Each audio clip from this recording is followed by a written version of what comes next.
What is up, everybody? Welcome back or welcome to the Protect Our Queens podcast presented by Basketball Society. I am Dwayne Marcus, and with me, as always, my brother in Christ, my partner in women's basketball crime, founder of Basketball Society, fellow man who loves women's basketball, Martin Soris. My guy. How we feeling? What's up, Deacon Dwayne? Good to see you, my brother. Good to be here. We've got a lot to get into tonight on this here Protect Our Queens episode. If you're new, welcome.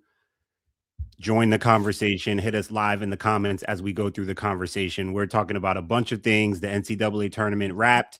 UCLA are the champs. We're going to talk about that game against South Carolina. We're going to talk about Audi Crooks transferring from Iowa State. We're going to talk about the Angel Reese trade. WNBA Draft is on Monday. There's a lot going on. And women's basketball is booming. So Protect Our Queens is the place to be tonight. If you're watching live, send a link to a friend. Let them know that Protect Our Queens is live right now. And let us know where you guys are watching from also. Drop in the comments. Let us know where you're watching from. We want to know where the people are at that we're talking to. Like Martin said, a lot to talk about tonight. And I want to start, Martin, just to kind of break the ice. You mentioned it. NCAA Tournament is over. We had a lot of standout performances. We also had a couple of surprising performances. So in either direction for you, Martin, what is maybe the most surprising performance of the tournament from you this year? It was what we're getting ready to talk about in a couple minutes. The national championship blowout was the most surprising to me. It wasn't surprising to me that UCLA won. It was surprising the way that they won and beat up on South Carolina the way that they did. Now, we're going to talk about it context-wise. When I really thought about how that game played out, maybe not too surprising going back to the Final Four UConn game, which will be part of the context of what we're going to talk about here. But still very surprised to see South Carolina get blown out for the second straight year at that. I think that's what had me the most surprised. I don't know, man. I think Sarah Strong against South Carolina was the most surprising performance to me. I mean, this is just going to be the best player in the country.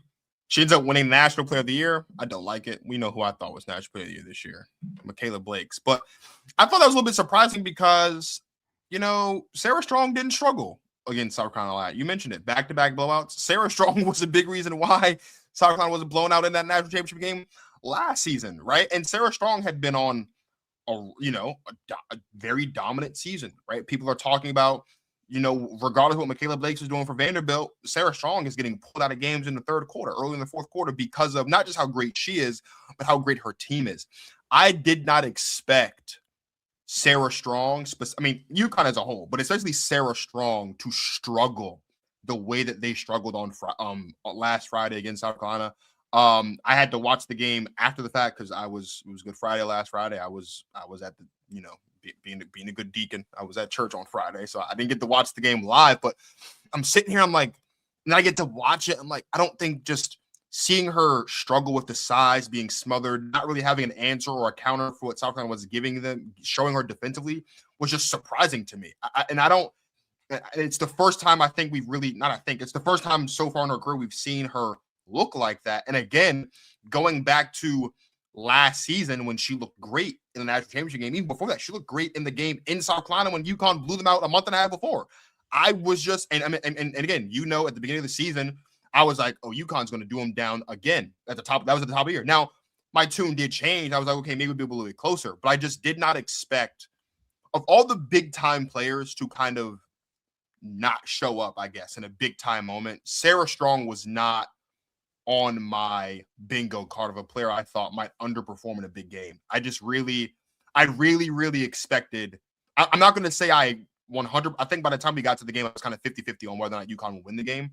But I definitely didn't think they would lose, and it'd be because Sarah Strong and AZ Fudd as well were just rendered ineffective for 40 minutes. That just wasn't, I didn't expect that at all.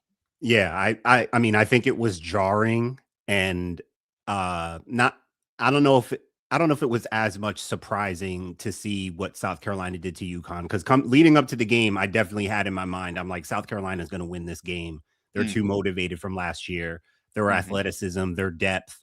I thought they were going to give UConn some problems. And I felt this way, that they were going to test Sarah Strong in a way that we hadn't seen yet. Because if we had a chance to do this podcast at some point to preview that game, I would have said, we're going to see Raven Johnson on Sarah Strong a good amount.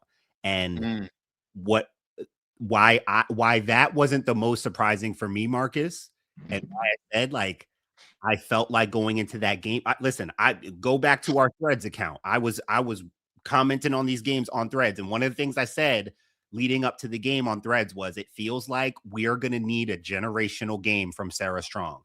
This isn't last year where she had the buffer of Paige and AZ, and she was the freshman and people didn't really know much about her. Sarah Strong was the number one.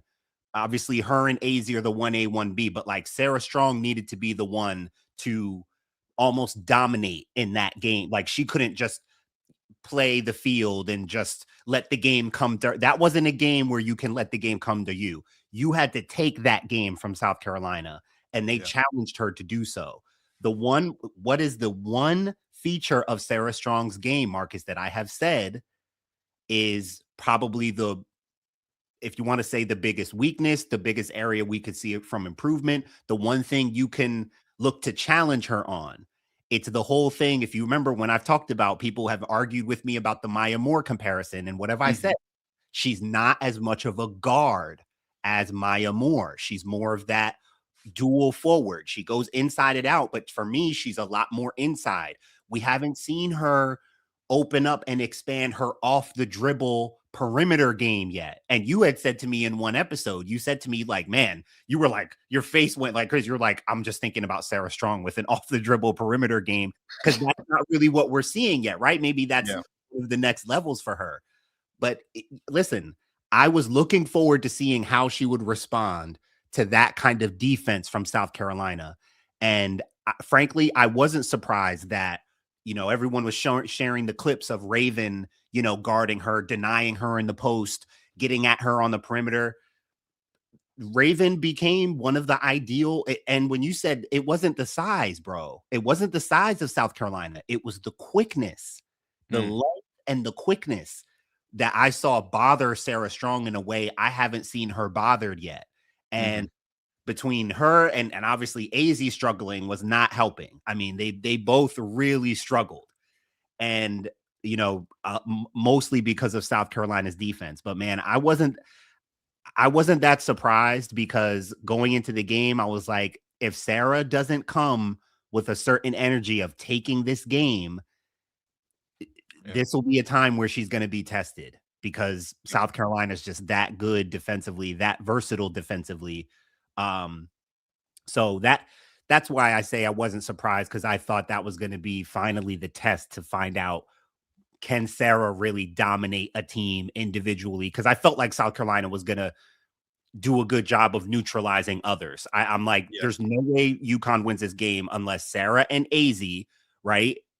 Like, at the very least, show up, but they probably have to be at their best to win this game. And so, once I saw the struggles, AZ didn't shoot well to start, and I'm like, man, you guys have played a little tight. They're looking real mortal out there. South Carolina's doing to you guys what you're used to doing to other people. It became a game of, man, Sarah, you're going to have to win this thing. You're going to have to take it, and you're going to have to take it from the perimeter, because off the dribble wise, right? Like, she's their best player inside and out, right? AZ's their best guard, but mostly from a shooting standpoint. Like, as far as getting to the basket, creating something off the bounce, Sarah was now their go-to. And if she wasn't ready to go 1-on-2, 1-on-3 in some cases and just dominate them, I was like, man, they're not going to win this game. Yeah. What about when we have the picture of Maddie and just Texas as a whole? Was that surprising for you at all? The way Madison Booker played, the way Texas played against UCLA in their Final Four matchup? It was more disappointing, I think. I mean, I would have loved to see Madison Booker have a much stronger game. So it was unfortunate and disappointing. A little surprising. I mean, I guess not as surprising for me, because we've seen Maddie Booker struggle before in big games. If I'm not mistaken, I was trying to check it before we went live. I was trying to check what her stats were in last year's Final Four. They played who did they play in the final? Oh, South Carolina in the Final Four last year. Yeah, the matchups were flipped from this year to last Exactly, right. I think she played okay, but she didn't play, we felt, well enough, like in a form that would have won that game for them. And again, I've kind of seen her struggle before. So I wasn't as surprised. Again, that was jarring. We had some kind of stinkers as far as individual performances in the Final Four. Yeah. So it was just more unfortunate and disappointing, I think, for a player of her caliber to have that kind of game. Yeah, I agree. I don't think it was surprising, but it's less to do with Madison and everything to do with like UCLA and what I had been saying about UCLA leading into the tournament, leading into the Final Four even. And I'll kind of dig into that a little bit deeper with the first topic of the night once we hit the intro. But the one thing I will say that was a little bit surprising for me about that Texas game is I just didn't, and again, this is more like just a totality thing. I just did not expect them to get blown out. I thought the way that they played, now granted, the UCLA team they saw obviously last weekend was not the UCLA team they saw Thanksgiving weekend in Vegas that they got the win over. But I just thought that game plan wise, they might execute a very similar game plan, maybe tweak a couple things because that obviously worked for them. It led them to winning that game. I didn't expect them to just be smothered. I think the way that UCLA was able to smother them in that game, because I had texted you right after the South Carolina game was right when I got home. I was like, oh, maybe we're going to get UCLA or South Carolina, Texas 3. That'd be a great way to kind of cap off the season. And then you text me right back maybe 5 minutes later. It was like, yeah, UCLA is not rocking like that. And I was like, oh, dang. And I turned the game on. I'm like, yeah, this is not a Texas team I was used to seeing, especially because it just felt like everything was trying to fall into place for Texas, right? Like exactly. They had blown out South Carolina in the SEC championship game. They were feeling really confident, feeling really good. Rory Harmon played very well this season. Madison Booker played, like it just felt like everything was falling in line. They're back in the Final Four again. I'm just like, this is going to be a really tough, really physical matchup. They had the win earlier. You had even said to me when we were previewing the tournament, you were like, when I was doing all the talk about UCLA being the best team in the country, and you were like, well, there is one team that beat them, and who's that team? It was Texas. I'm like, oh, that would make up for a pretty strong, round 2, and it just didn't turn into. So I think Texas as a whole kind of surprised me. I don't think Madison Booker specifically surprised me because UCLA has done that to the opposing team's best players all season long, except for when they played Texas back Thanksgiving weekend back in November. But you're right. I think that was more so of a disappointment. You want to see the best players in the country give the best performances as the tournament's coming to an end. It just sucked that 3 of the 4 best players 3 of the best players in the country didn't give us that night last Friday. That did suck. But if you are just joining us, as Martin said, we are going to unpack all of the things. We're going to talk about UCLA winning the national championship. We're going to dig a little bit deeper into South Carolina losing back-to-back, being blown out back-to-back years. We're going to talk Audi Crooks transferring, Angel being traded, and do a little bit WNBA draft stuff. It is going to be a good show for you guys tonight. And I'll tell you what didn't surprise me. Notre Dame upsetting Ohio State like I told you they would. Notre Dame upsetting Vanderbilt like I told you they could. And Notre Dame losing to UConn, like I told you they probably would if they made it that far. And Texas smothering Michigan 71-44 the way I told you they would. You know what? That stuff didn't surprise me. You know what? I am willing to sit here and the Ohio State thing, I'm willing to admit, I think the Ohio State thing was I watched them play 3 games the week before and I was just uber impressed. I did not think they were going to beat Vanderbilt. I was like, I'm not going to say there's no way, but Michaela was just, I tried to tell you. I thought Vanderbilt had enough. And I really wanted to see Vanderbilt versus UConn.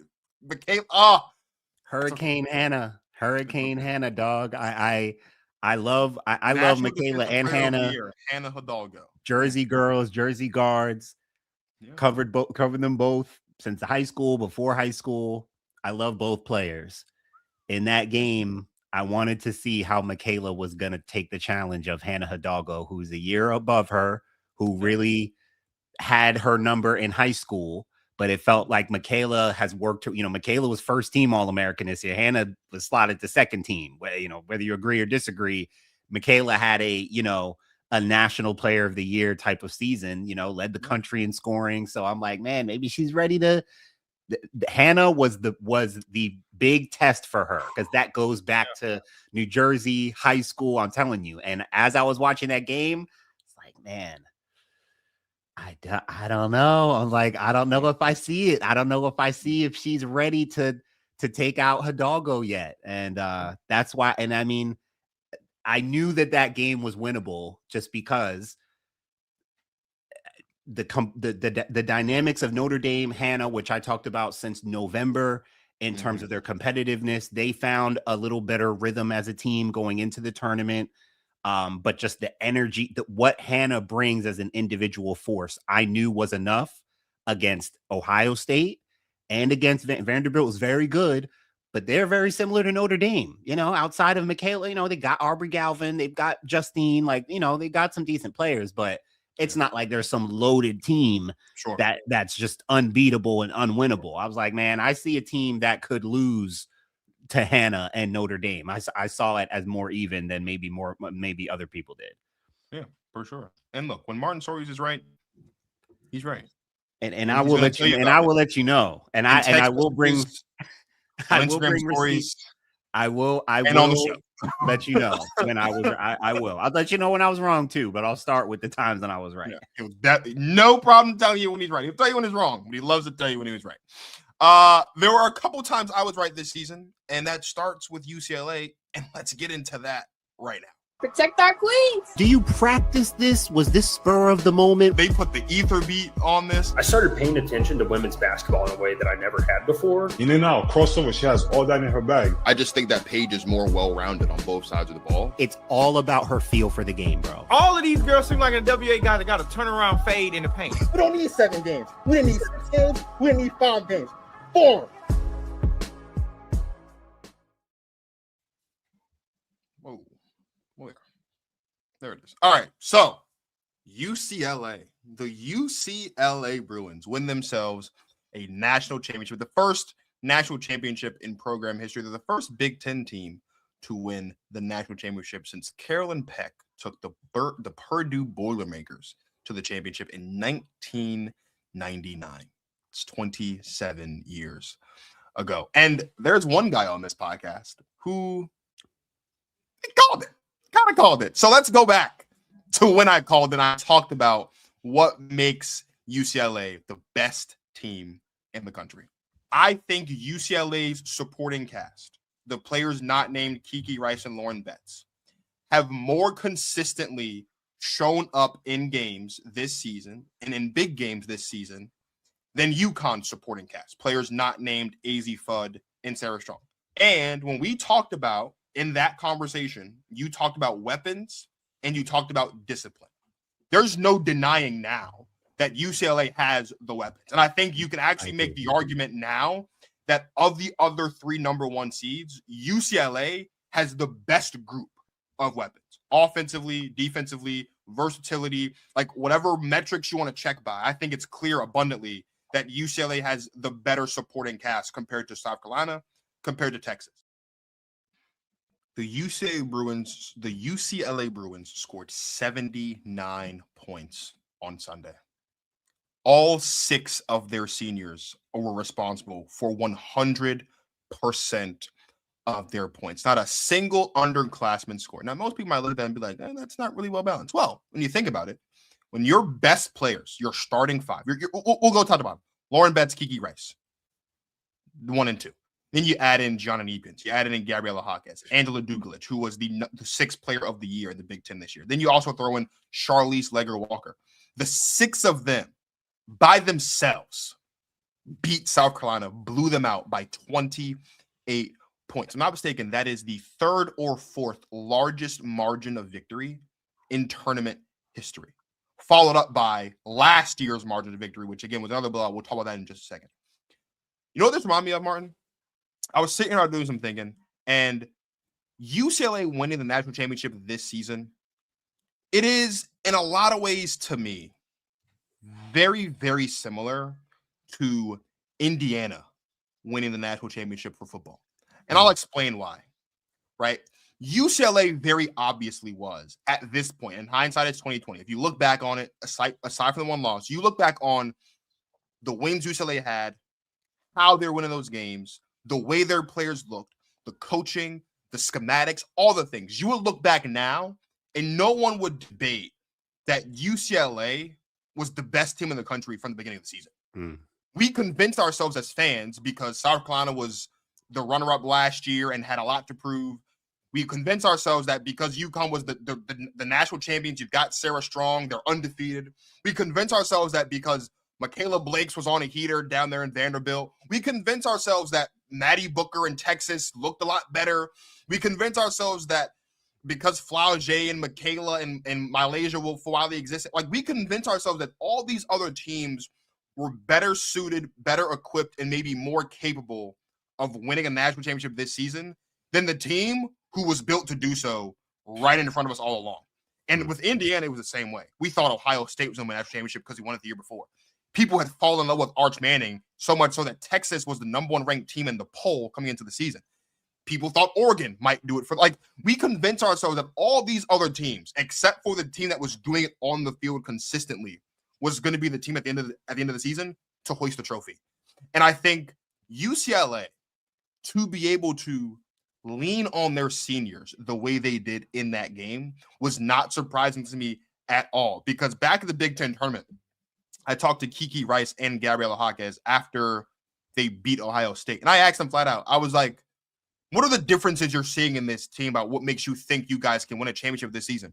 And they were like, last year we had lofty goals. We wanted to go to the Final Four. None of us had been to a Final Four before. And we were talking about winning a championship. None of us, no one on that team last year had even been to a Final Four. But they wanted to go to a Final Four. They wanted to win a championship. You come into this year, 4 of the 6 seniors I just mentioned were on that Final Four team last season. So the experience they didn't have last year, they had it this year. You're talking about Corey Close, who is an acceptable head, now one of 5 active head coaches to win a championship in the country. You put all that together, along with just what you see on the floor, the length, the size, the versatility. Lauren Betts continuing to be a floor general without the ball in her hands, calling shots, calling plays, making things move, right? You've got Kiki Rice doing everything that you said she needed to do this season, which is step up and be an initiator, an aggressor, attacker, scorer, all those things. The UCLA Bruins, when you look back at the course of the season, who they beat, how they beat, when they beat them, and how they were doing it, they're the best team in the country all season long. And I think we just tried to convince ourselves, because there were some other more interesting storylines across the country, that other teams were better equipped and maybe better suited to win a championship, when the answer to the test was in front of us all along. And that was that UCLA was probably always going to be the team that was going to win the championship this season. Yeah, and it's like it's the combination of those 4 returners who were seniors, and they really hit well on 2 transfers with Gianna and who was the other transfer? Charlize. And Charlize, yeah, Ledger Walker. So, like, really key transfer players that they added into their formula and worked so well with what they had. When you were in Indianapolis during the Big Ten tournament and you were watching UCLA run through the tournament and you watched them up close in person win the title, you texted me and was like, yo, UCLA is the best team in the country. And yeah, I gave you some flack for, going into the NCAA tournament, and we did our episode and we're talking about teams and you're talking about Ohio State and Michigan and stuff. I'm like, man, you're on a Big Ten high still. You just saw these teams in person and now you like them more. And I understand that, but you were very clear on, man, UCLA is really like that. You saw them up close in person. You were, and so I have to give you your credit, and maybe your basketball eyes are starting. Maybe your basketball prescription is getting stronger. Maybe I can trust your eyes a little bit more now, because you were super convicted coming out. Yeah. I mean, you were literally telling me, like, dude, they are the best team. Like, you were convinced. You said they were unequivocally the best team in the country. That was your take coming out of that. And yeah, I think in the end, the 2 best teams did play each other. The 2 best teams top to bottom, right? Having all the different components, all the different things. Yeah, we may have thought it was UConn, but South Carolina kind of exposed that, right? And we talked about during the season if we felt like UConn was just that good, that unbeatable, right? And I think we had agreed. We had Cassie Chantel on the show on that episode, and we all kind of talked about the components of what made UConn, why we knew why they were undefeated and why they were so dominant. There were different factors to that. But I know I had made the case, like, I don't see an unbeatable team. I still see cracks in the chain. I still see ways that you can go at them and neutralize them. And South Carolina did all those things. They were the perfect candidate to do it. So South Carolina and UCLA really were the two best teams. But UCLA, from the start of the game, Marcus, I always like seeing the first few possessions, seeing who's in rhythm, who scores first, who's doing certain things, just the energy, the body language. In the first maybe 5 or 6 possessions, things were happening. I think it was the first shot that South Carolina got. They hadn't scored yet. Tessa Johnson missed a wide open layup. Wide open layup. They missed a few layups in that game. They missed a handful of layups in that game. But like early on, I think it was Tessa who she smoked a wide open layup. Gabriela Jaquez gets an offensive rebound out of nowhere. Like Tanaya Latson doesn't check her out. She goes in, gets an offensive rebound. UCLA from the beginning of the game was playing with more of an energy and a belief. And even like as we were getting into the game, and even at the end of the game, like you look at the box score, like I know we talk about Kiki Rice and Lauren Betts being like the two best players. You got to change the order. People were talking about people like Gabriela Jaquez is their best player. I mean, she had that kind of game on Sunday. I had a stat. I might look for it next as you go next. But Gabriela Jaquez, like what she had, like 21, 10, and 5 or something like that. And like there's only a few players who have ever had that kind of that stat line, like 20, 10, and 5 in a national championship game, or in any game. I think I've screenshotted it from somewhere. I'll pull it up. But Gabriela Jaquez, literally, I mean, people were shocked, including Lauren Betts, when they gave Lauren Betts the most outstanding player, and she's like, everyone thought it was Gabriela. Everyone thought it was Gabriela. Yeah, she was shocked. Everyone knew it had to be Gabriela because she was just so impressive. Gianna Neepkins hitting 1-footers on the baseline. Like whenever they needed something, Dugalich just doing all. Dugalich was awesome in that game. And like you can name all the different players. Everyone was contributing, but no one was having to do too much. Yeah. So at one point, even at like maybe in the second quarter or halftime, I'm looking at the stats. I'm like, man, Dugalich has like 6 points. Neepkins has like 7 points. Kiki has like 4 points. It's no one's really doing too much. I mean, they were really honed in on South Carolina defensively, I think. Tessa was really the only one getting off. But I just think from the beginning of the game, body language and energy is a real thing. You could just tell, like, man, UCLA, they are here to win this game. They are confident. They are sure of themselves. They are together. And South Carolina usually can display those kinds of traits. And not to go back to the UConn game, but I couldn't help but think about the emotional energy that was drained from the UConn game itself. I think they got up for that game because of what happened to them last year. It's UConn. They're undefeated. Everyone always gets up for UConn. A lot of people, mostly fans and stuff, were saying, we felt like that was the real national championship. So I'm not accusing South Carolina of feeling that way, but I'm sure they got up for that game in a way that felt like it was a national championship. And then, we're not going to harp on the Gino and Dawn moment at the end of that game, but even that incident, I feel like rolls over emotionally and energy wise. As a player, you probably had family members hitting you up, wanting to talk about Gino and stuff, and social media is blowing up, talking about the Gino and Dawn thing. And it's like, we got to play on Sunday. We have a 2-day turnaround to play UCLA in the national championship on Sunday. And I just felt like, for me, my takeaway from South Carolina's side, not making the excuse for them at all. Yeah. But I did see, when I talk about the energy of each team, I saw South Carolina looked tired. looked tired and like spent, and like they just didn't know really what to do. They knew what to do against UConn. It didn't look like they knew what to do against UCLA. Yeah, hit the comments. Skeptical football fan says UCLA reminds me of the undefeated South Carolina team. Not quite as deep for me, but I get what you mean by that. I get what I you do mean. too. Jeremy Adams said the same thing. 2024 South Carolina team had way more That depth. depth was crazy on that team. Absolutely. I also would crazy. say the difference is like in 2024, people were not doubting South Carolina's ability to win a national championship that season. Like we weren't looking for other now there was the question mark of Caitlin because Caitlin had beaten them the year before. But like as the season was going on, people weren't pointing to this team or that team or as like teams better equipped to win a championship that year than South Carolina. Also, too, South Carolina went undefeated and looked great for most of the season doing so. There were maybe one or two times that year when it was like, including the game against Tennessee in the SEC championship game where Camila Cardoso had to hit the bank, the only 3-point of her career for them to stay undefeated.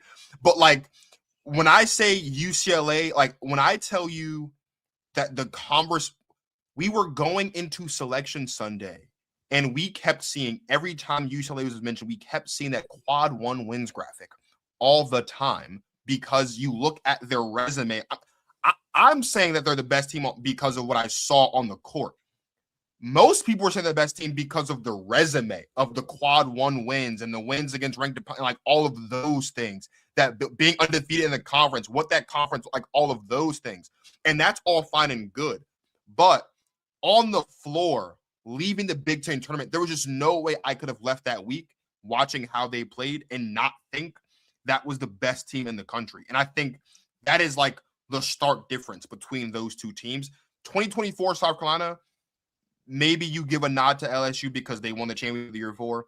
Maybe you give the nod to Iowa because they were the last team to beat South Carolina. But like aside from those two teams, I'm not entirely sure there were that many teams in 2024 that people were pointing to as a potential national champion over South Carolina over the course of the season.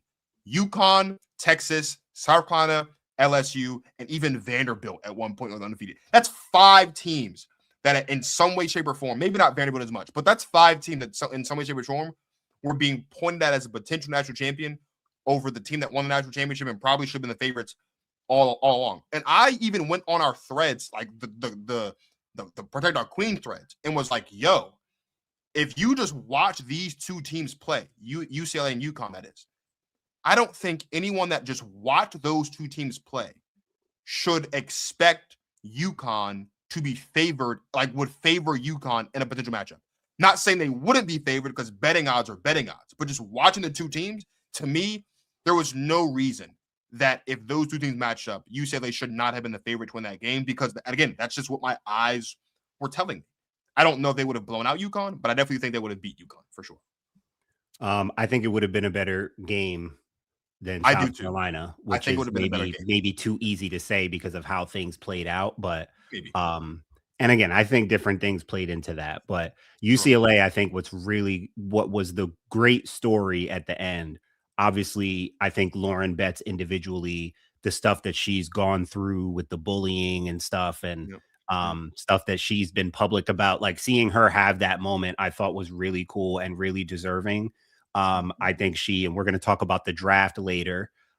Draft is coming up on Monday, and Lauren Betts, there are some implications there that we'll talk about. I think she did a really good job just re-establishing herself as the best big in the country. And I think the cool story about UCLA is that it's like one of those examples, bro, when we see a team win and all anyone talks about is how this is like a true team, a real team.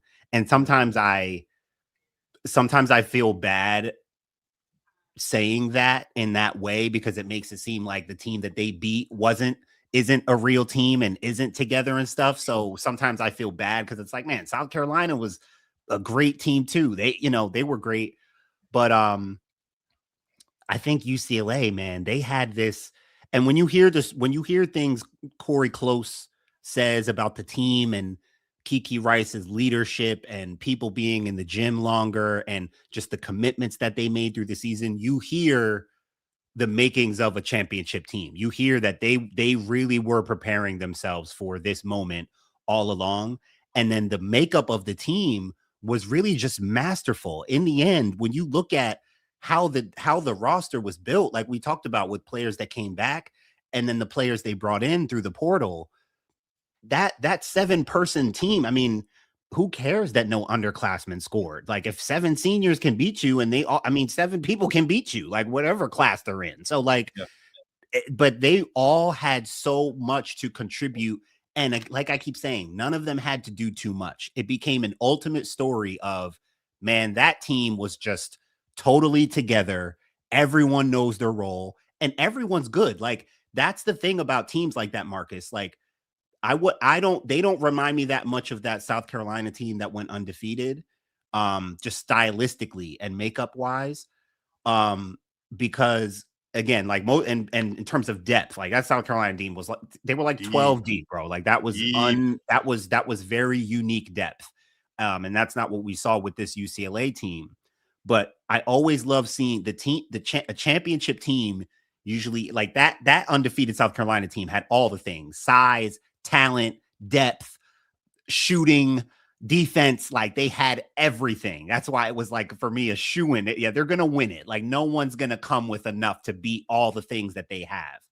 UCLA in the end had this really cool combination of talent, a dominant big, a forward in Dugalich, who might not be as talented as Joyce Edwards, but man, she does so many things to impact basketball games. And she was just great, from deflections to rebounding, timely high-low plays with Lauren Betts. Like Dugalich was just making awesome things happen just below the radar in that game. Neepkins and Gabriela Jaquez, like you may not think of them as like the most talented players, but talented players can shoot, can create off the dribble, athletic. Gabriela Jaquez's athleticism was on full display on Sunday. Maybe showed people that she's more athletic than they knew. And then Kiki Rice, Ledger Walker, I talked about her coming into the tournament, just a pure hooper, really crafty. Like they slowly but surely you started to notice, man, they are really complete. They have all the things. And it would have, it would have taken a major effort. Like I said, for Sarah Strong and UConn against South Carolina, it would have taken a seriously dominant effort to counter that from UCLA, because they were just so together. Like, you listen to them talk and you see, you see it, you hear it. Like they were just so together. And, not to criticize South Carolina too much, but, once things started to feel like they were getting a little tight and out of hand, started to see South Carolina and it's natural, but you saw players try to, it looked like players were trying to do it on their own, make the 15-point play, trying to get them, will them back on their own. Tessa was trying to do it, and she was the best at doing it, because again, she was really the only one really getting off and in a rhythm throughout the game. You saw Raven try to do it at times. You saw Joyce try to do it. It just wasn't, it didn't seem as connected and as confident as it did on UCLA's side. That's just that you watching that game, that was just a lot of it didn't have much to do with basketball. It was more to do with like energy and togetherness and confidence. Yeah. Let's take a quick break and then we'll talk about the South Carolina side of things on the other side. Shout out to Basketball Society YouTube, Protect Our Queens podcast, man. I want to talk about our female collegiate athletes. They not getting enough love, but we're going to give it to them here, okay? Juju Watkins, where do I begin? What a hooper. She play like a dude. Straight up. You know what I mean? Nothing against her in the gender thing, but that's just how she hoop. Well skilled. She got all the awards. She will be back next year. Be prepared for that, okay?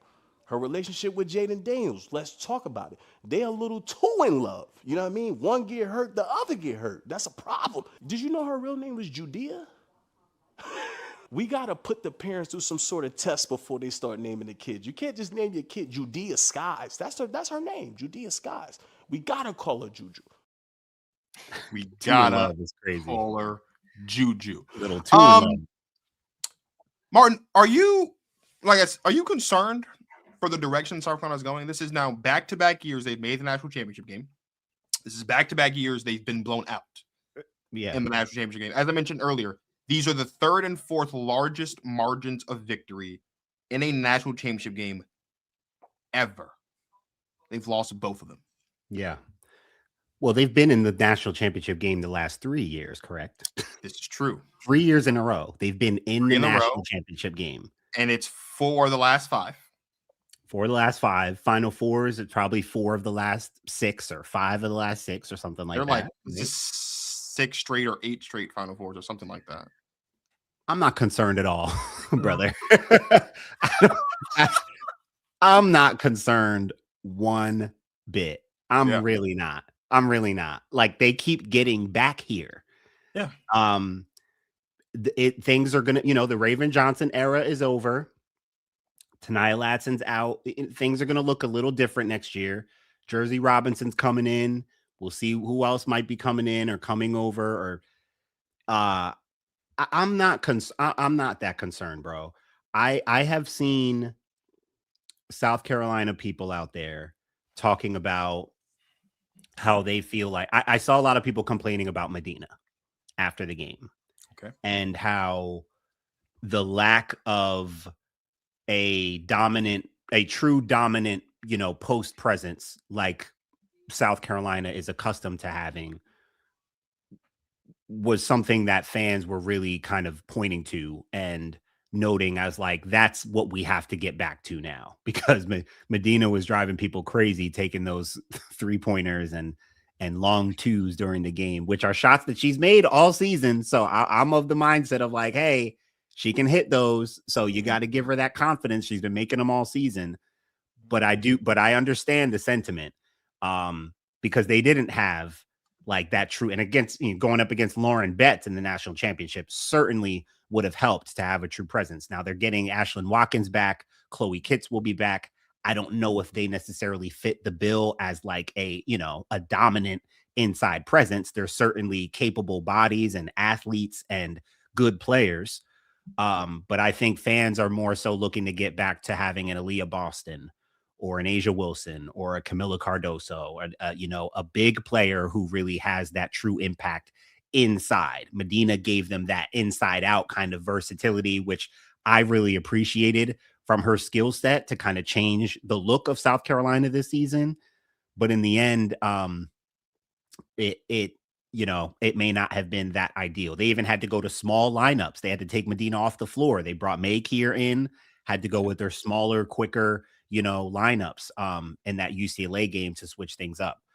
So I'm not concerned. I am curious how they bounce back and what they do, with a new group, but not concerned, man. That would be going too far for me for a program that's been in the national championship game for 3 years in a row. I mean, getting blown out 2 years in a row is somewhat concerning and speaks to some of the things I think I've talked about with South Carolina and some of the things just the way they play, mainly on the offensive end. I've talked about it a good amount on this podcast, but despite any of that, they're in the Final Four. They're in the national championship.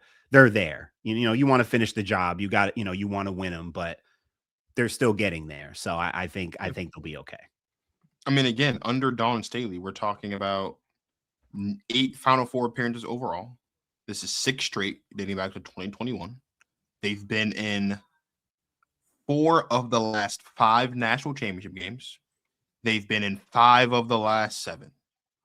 We will be okay. We will be just fine.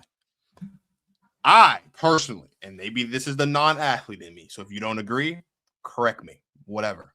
Me personally, I would rather get blown out in a national championship game than get blown out the first weekend of the tournament. I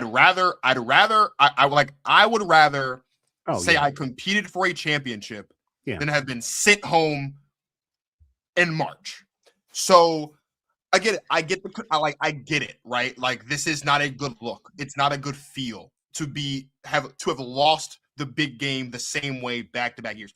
I understand it. But what I would also say is this does speak to, and I don't want to necessarily it's a larger issue, but I would say this does speak to something that you and I have been talking about with South Carolina for the last 2 years. When is Joyce Edwards going to consistently look like the best player on this team? I really think that's what this boils down to. Now, her freshman year, maybe you say that's too much to ask for her freshman year. And if you believe that, that's fine. My rebuttal would be, yeah, but Sarah Strong at times looked like the best player on her team in a freshman year when she was sharing the floor with Azzi Fudd and Paige Beckers. And Michaela Blakes was setting records left and right on Vanderbilt in the same conference. And we saw what Maddie Booker was doing her freshman year. And then we saw what Hannah was doing her freshman year. So, like, fine. But now it's year two. Yeah, now we're in year 2, right? You get Tanaya to come over and you think maybe she'll be it. She's not. Raven certainly looked like the veteran point guard that we kind of expect her to be at this point in her career. She had her moments. She didn't look great the last 2 games or the last 3 games of the tournament, whatever it was. But she had her moments this season. I'm ready for Joyce Edwards to look unequivocally like this is her team. I think that really is the issue more than anything else. I don't think it's because there's not a dominant big. I don't think it's because Tanaya Latson was being Tanaya. I don't even think it's because Medina was being. I just think it's time fair to unequivocally look like Joyce Edwards' team. It goes back to something you and I talked about before. You brought it up when we were doing our preview. We talked about like the most vulnerable 1 seed, and you talk about South Carolina. And I echoed, like, now I thought Texas was the most vulnerable because I just thought they were the worst of the 4. Yeah. But I also acknowledge on any given night, Tessa Johnson's the best player. Then maybe it's Raven Johnson. Then maybe it's Tanaya. Maybe it's Medina. Got Maycare had a couple of shining moments. Well, like, and there were some nights when it was Joyce. Joyce had a stretch of games like in the thick of the season when she set a new career high every other night. Yeah, but she averaged 20 a game, bro. She averaged 20 like, a game. She's capable of it, but we got to see it consistently. And I think that is where we're at now with South Carolina. Like, yes, Chloe Kitt's coming back next year. Love that. Ashton Watkins coming back next year. Love that. Jersey Robinson's coming in. Love that. Sanaya Hall is not. That's the other USC. I know that was a thing. That's the other USC. Right. But like with all of this, with Raven being gone, with Tanaya being gone, with Medina now being gone, like you have people like I want next year to be the year that we don't have to guess who the best player on this team is. I think that's what's missing. Because you and I had a conversation after the UConn game, after that championship game last year about what the identity of this team would look like without Malaysia, insert Tanaya. And I think that was the right question, but we had the wrong answer. Because we both agreed that something needed to change with their identity. We both thought it would come from the perimeter at that time. I think another season into the same way, I think that's proof that it has to do with Joyce Edwards. And again, I'm not saying Joyce Edwards is bad. I'm not saying it's all on Joyce or any of that. But what I am saying is when you look at the other teams in the country that we looked at as like the premier championship contenders, we know who UConn was playing through. It was Azian and Sarah. We know that UCLA was going through Kiki and Lauren. We knew that Texas was going to go through Madison Booker and to a lesser degree, Roy Harmon. We knew that LSU had the 3-headed monster with Flaugier, Michaela, Malaysia. We knew what Vanderbilt was. Every team that we looked at as a potential championship contender, we knew where they were going through, except for South Carolina. And we looked at South Carolina, and the basis of their championship contention, for the most part, was just merit, history, and the talent that existed. But even still, even in that game, you talked about earlier, when we really needed a shot, like who were we really going to? Yeah. There wasn't really a go-to. And I think if Joyce can take that next step into her junior year next year and be that every single night, she's unequivocally the best player on the floor. I think it's not a matter of, well, they need to go get a 6'7" big in order for them to be competitive. I don't think it's a matter of they need to go find another version of Malaysia. I think it's just a matter of we know who our best player is. We know what she can give us. Let's do what we need to do around her so that she can not only be successful, but that the team overall can be successful. I think that's what it boils down to. I think it's time for Joyce Edwards to just be that girl. Just be the best player on the team. And South Carolina will be okay. I think that's fair. I think that we're going to see Make here really take another step next year and make an argument for like one of your someone said to me on Threads, they think she has the potential to become the best two-way player in the country. I think Make here will really step into a stronger role next year and help even more Joyce kind of, where, because I think what you say is really interesting, because when you think about it, like UCLA was able to accomplish what we're talking about South Carolina, like when we, like with Tanaya, right? With anyone who goes to South Carolina, what's the word that they always mention? Sacrifice.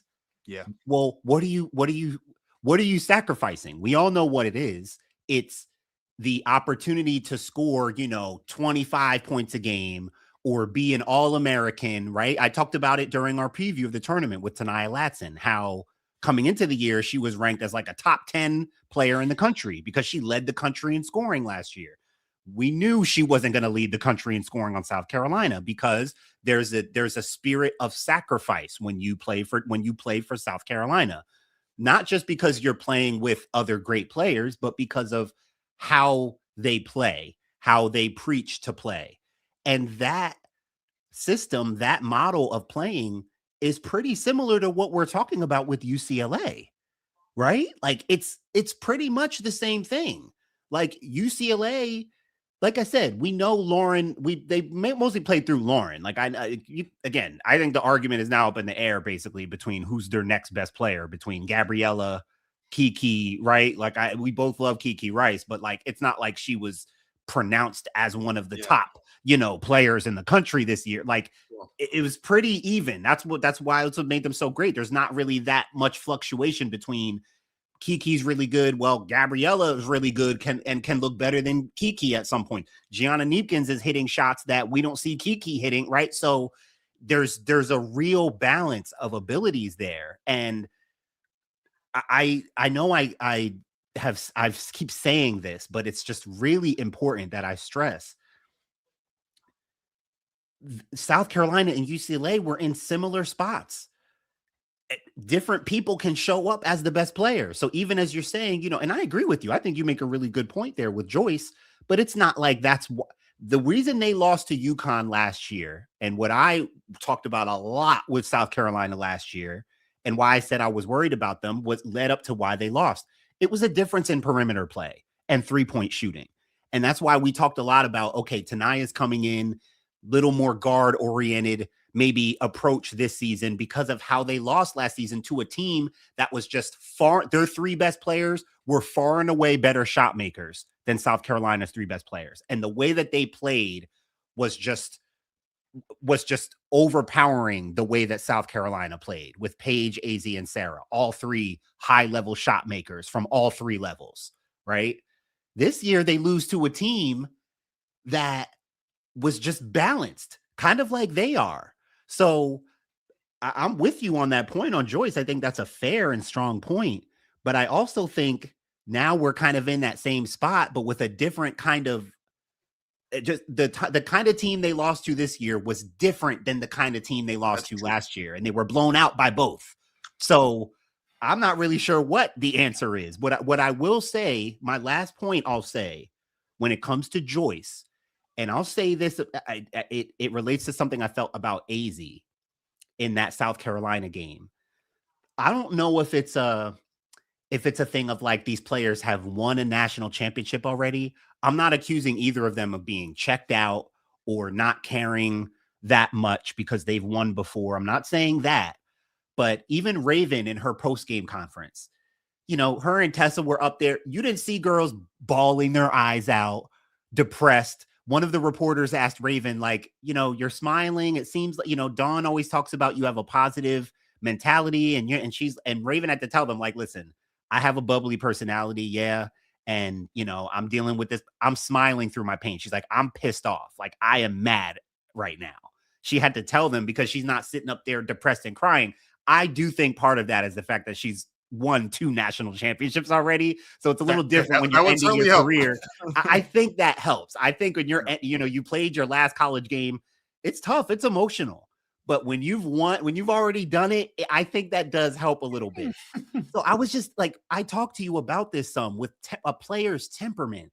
That South Carolina game for AZ Fudd, I respect her temperament and her approach, but again, I'm not accusing her of not caring or being checked out, but she didn't have this you didn't really see someone, and her teammates weren't giving. You didn't see someone grabbing her like, yo, lock in, keep shooting, dude. Like, I know they were probably saying it in the huddle. Like, I'm sure they were encouraging her, but even after the game, and some people got the Gino Dawn moment. A lot of people got on Gino for not being out there to be with AZ. It was her last game, right? You know, like a lot of people were pointing to that too. It's like, man, you left your team out there. You've got seniors out there. You didn't console them. Like, you know, there were layers to why that thing with Gino was just, you know, a mess.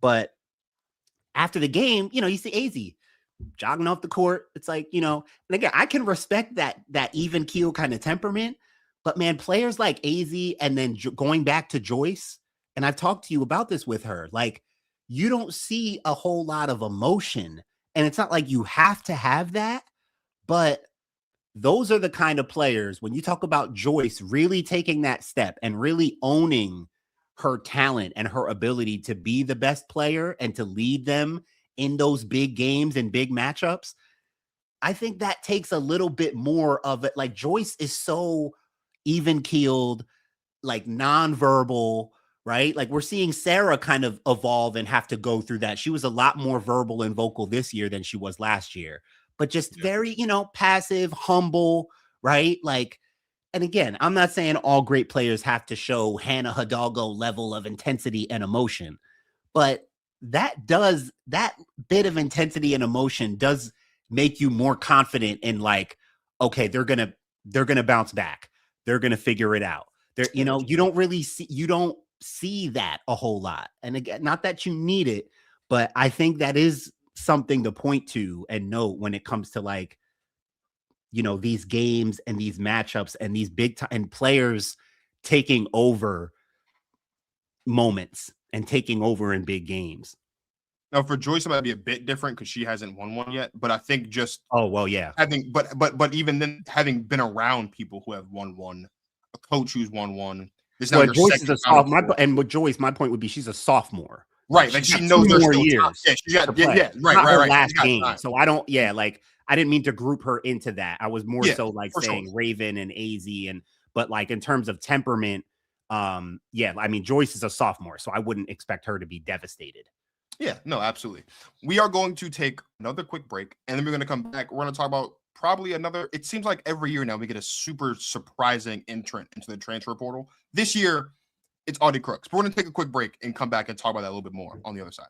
You know what? Every man that used to play basketball in high school that was decent, like, every man's dream is to go to their nearest LA Fitness and ball out. Hit the game-winning shot, something. And you know what I do when I'm bored, when I'm like really tired, like when I'm chilling, but relax, but I just want to look at some TikTok, I just want to scroll. I go pull up these girls that walk in random LA Fitnesses and be giving dudes that work. That twerk. Walking and bodying dudes. Like, I'm like, yo, this is great. This is great entertainment. This is great entertainment. They go crazy. We got to protect our queens. We got to protect our queens. Give them they love. Give them they just do. You know how hard it is for a girl to walk into a LA Fitness full of dudes reliving a dream that has been deflated and cook them extra crispy? Yes, it takes skill. It takes candor. You know what I mean? Protect our queens. Shout out to Protect Our Queens podcast.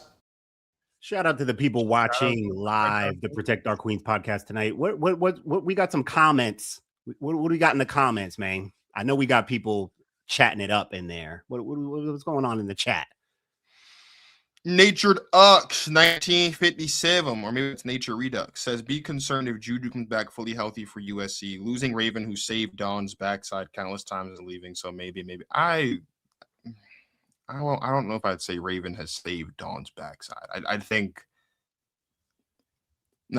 know because she said it. I think Dawn sees a lot of herself in Raven. She's had Raven no one's been with Dawn for 5 years. This is the longest. So, like, there is a special connection there. But I wouldn't go as far as say that Raven has saved her backside. I mean, I wouldn't say that either. She's certainly she's been a staple of this part of the Dawn Staley era.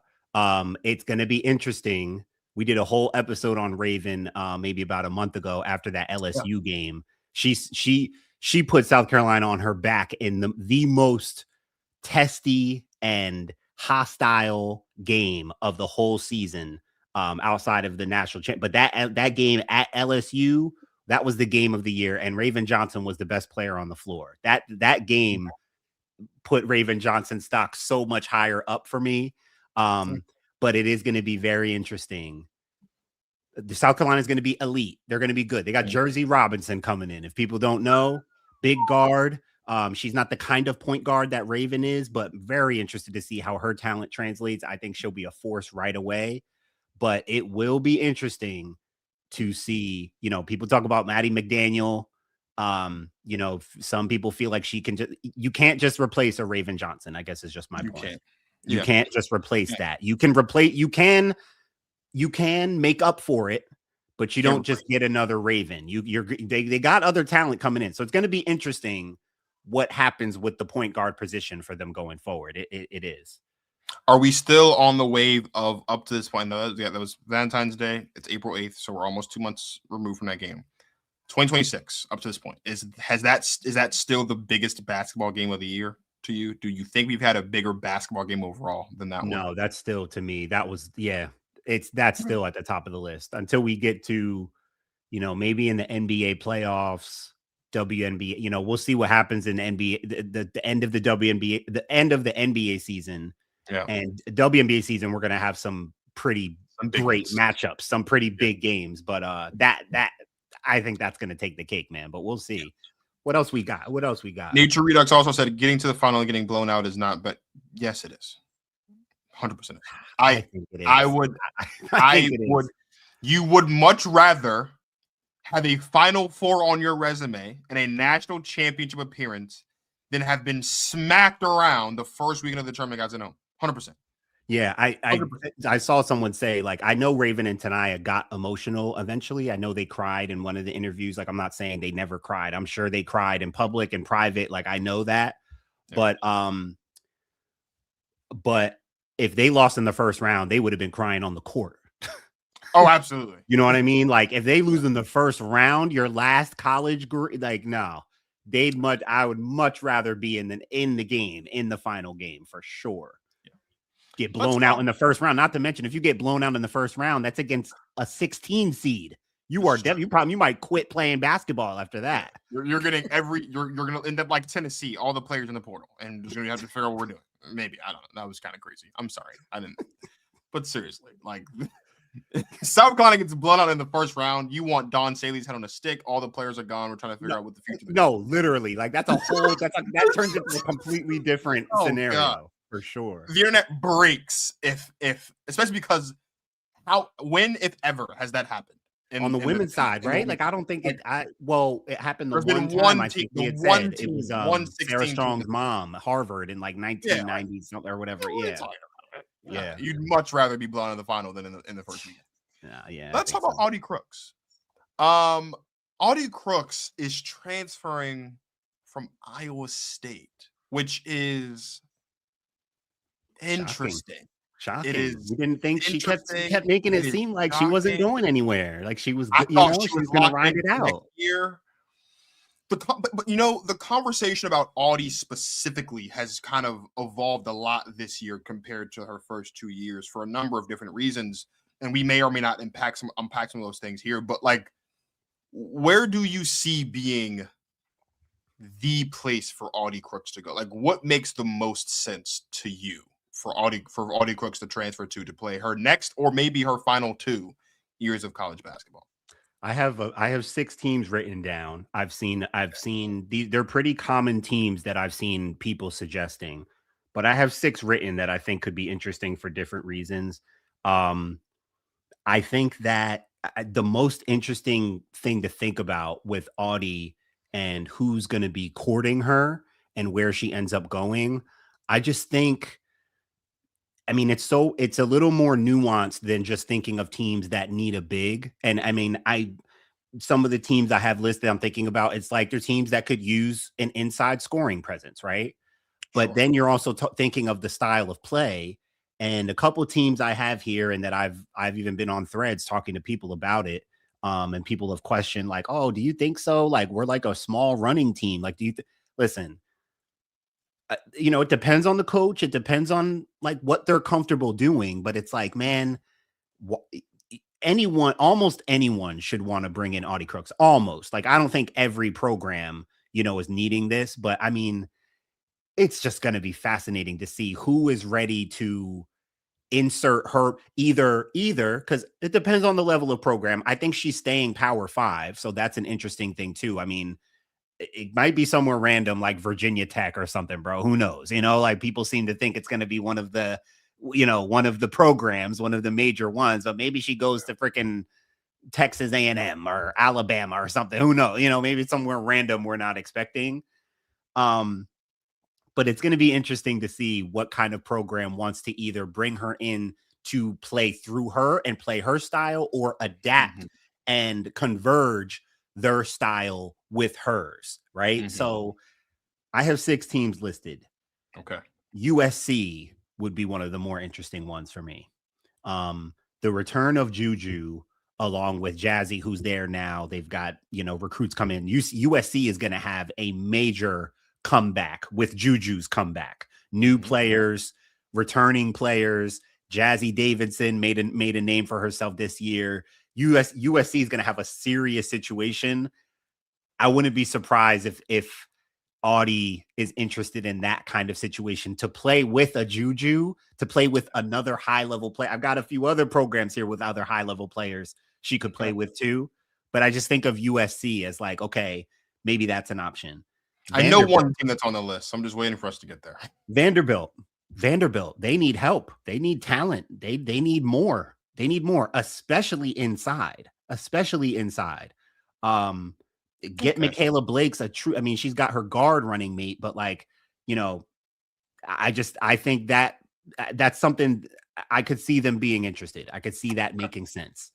A lot of people have mentioned TCU as, and I kind of like the idea of it in terms of like, we've seen the projects of seniors going there, transferring, having a good year. It's been point guard so far, not so much a big. But I find it interesting. I'm not that high on TCU. I put him down because I feel like Mark Campbell has really shown to take in players and know what to do with players, especially in his pick and roll like system. I think he's the kind of basketball mind that could take Audi Crooks and do something really productive with it. So that's more about, for me, Mark Campbell. The last 2 teams I have, and I put this on Threads, I really like the idea of Michigan. And that's the one that a Michigan fan was talking to me on Threads about, like, we're so guard heavy. We run, we do. And I'm like, yeah, but I'm thinking of it more as you don't have a scoring big. You don't really have like that true inside scoring big. You are very guard heavy. Looks like a cool opportunity to maybe merge what you do as a guard heavy team with a big. And I don't think you have to think of it as like, oh, well, she can't run with us.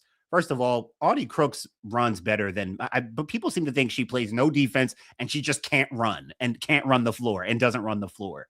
She may not do those things at an elite level, but she gets up and down. Like, the girl can run. Like, she's perfectly mobile, especially for her size. Like, she moves. So I'm not saying she's the ideal fast break big. Of course not.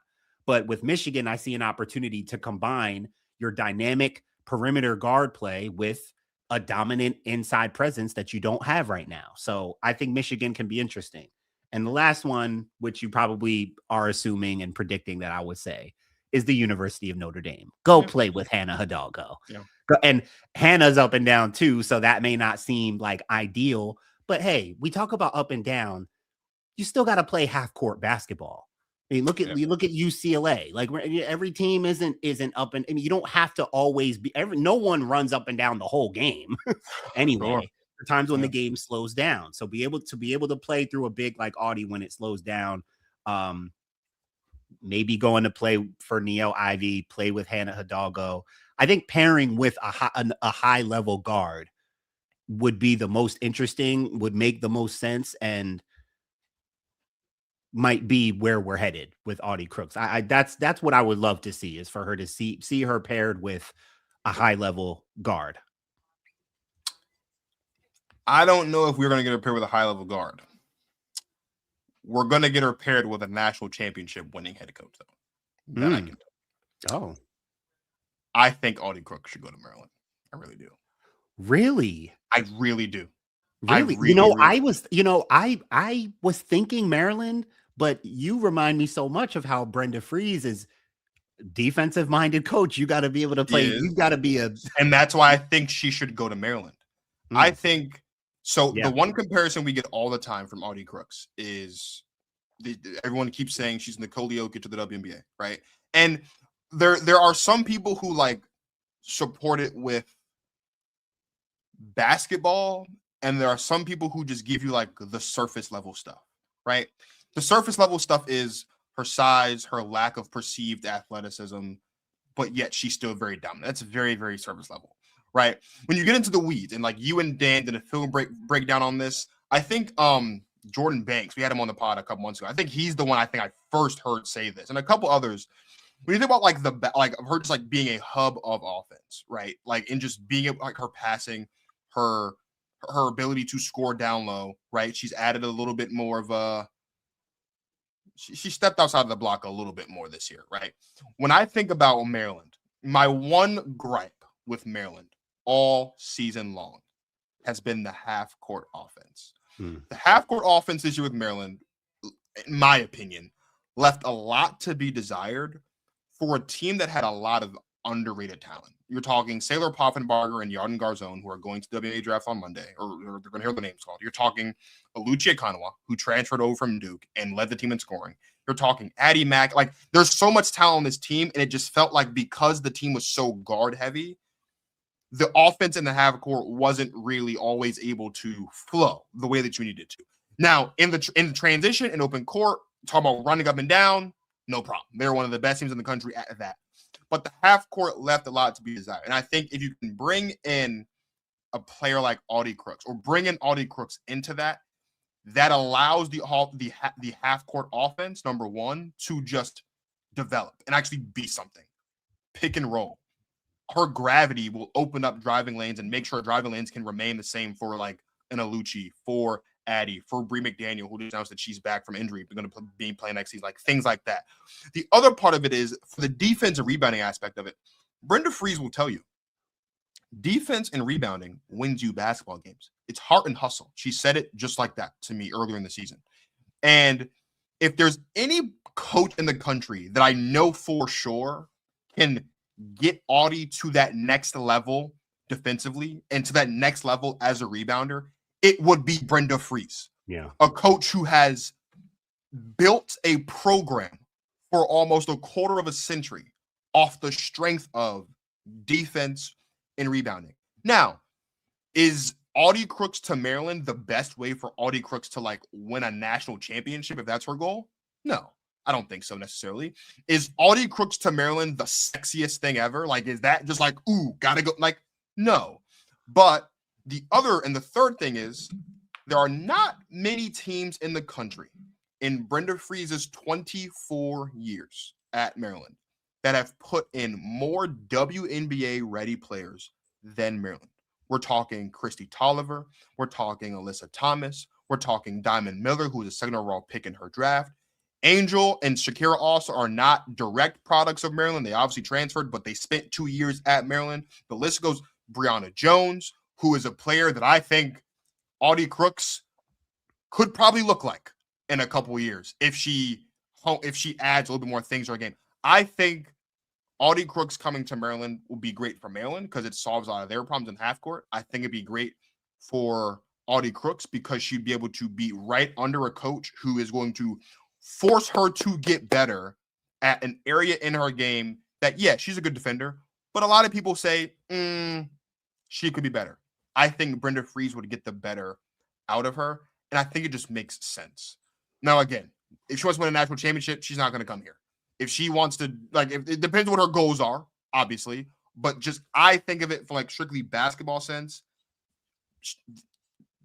Aluchi Ekanwa is no Hannah Hidalgo, right? I get that. And Brenda Freese is not the experimental head coach that a Mark Campbell is. But I think just looking at who Audi Crooks is, who the Terps are, what they need, what Audi needs, I think that'd be a good fit. And I would be excited to see how that unfolds over the course of the next year or two assuming there are no more transfers in Audi Crooks' future after this one. Yeah, I told you, I had that thought in my mind. I really did. And for context, when Marcus says here, Marcus likes to act like everyone who's ever watching us knows who we are, where we live, and all the things we do. Marcus lives in DC. He's in the Maryland area. He covers the University of Maryland for Basketball Society. In fact, he just interviewed Brenda Fries, the head coach of the University of Maryland, on the channel. It's right here, the last episode of our show from last week. So check that out when you can. So Marcus has his little bit of insight. He has his toe dipped into the pool of Maryland women's basketball. So he has credibility in talking about that. But I like that, bro. I like that. I really did think about Maryland and Brenda Fries specifically. I think that would be. I've really seen cool. a couple people kind of pitch her to Texas. Do you like that? I've seen that too. And I kind of do like it. The only reason I don't is because I'm not crazy about Vic Schaefer. I just, and I forgot to bring it up earlier how we talked about Texas. It looked like they were putting it together. I said throughout the season, they felt like the offensive identity last year was just dreadful to me. It's the best way I just dreadful to watch. And it looked like it felt like they were putting it together, finding a more cohesive offensive identity this season. A lot of that obviously has to do with Madison Booker, but they had Justice Carlton, Jordan Lee, who's now in the transfer portal. They had things happening for them offensively that made them feel a little more dynamic, and it felt like they were putting it together.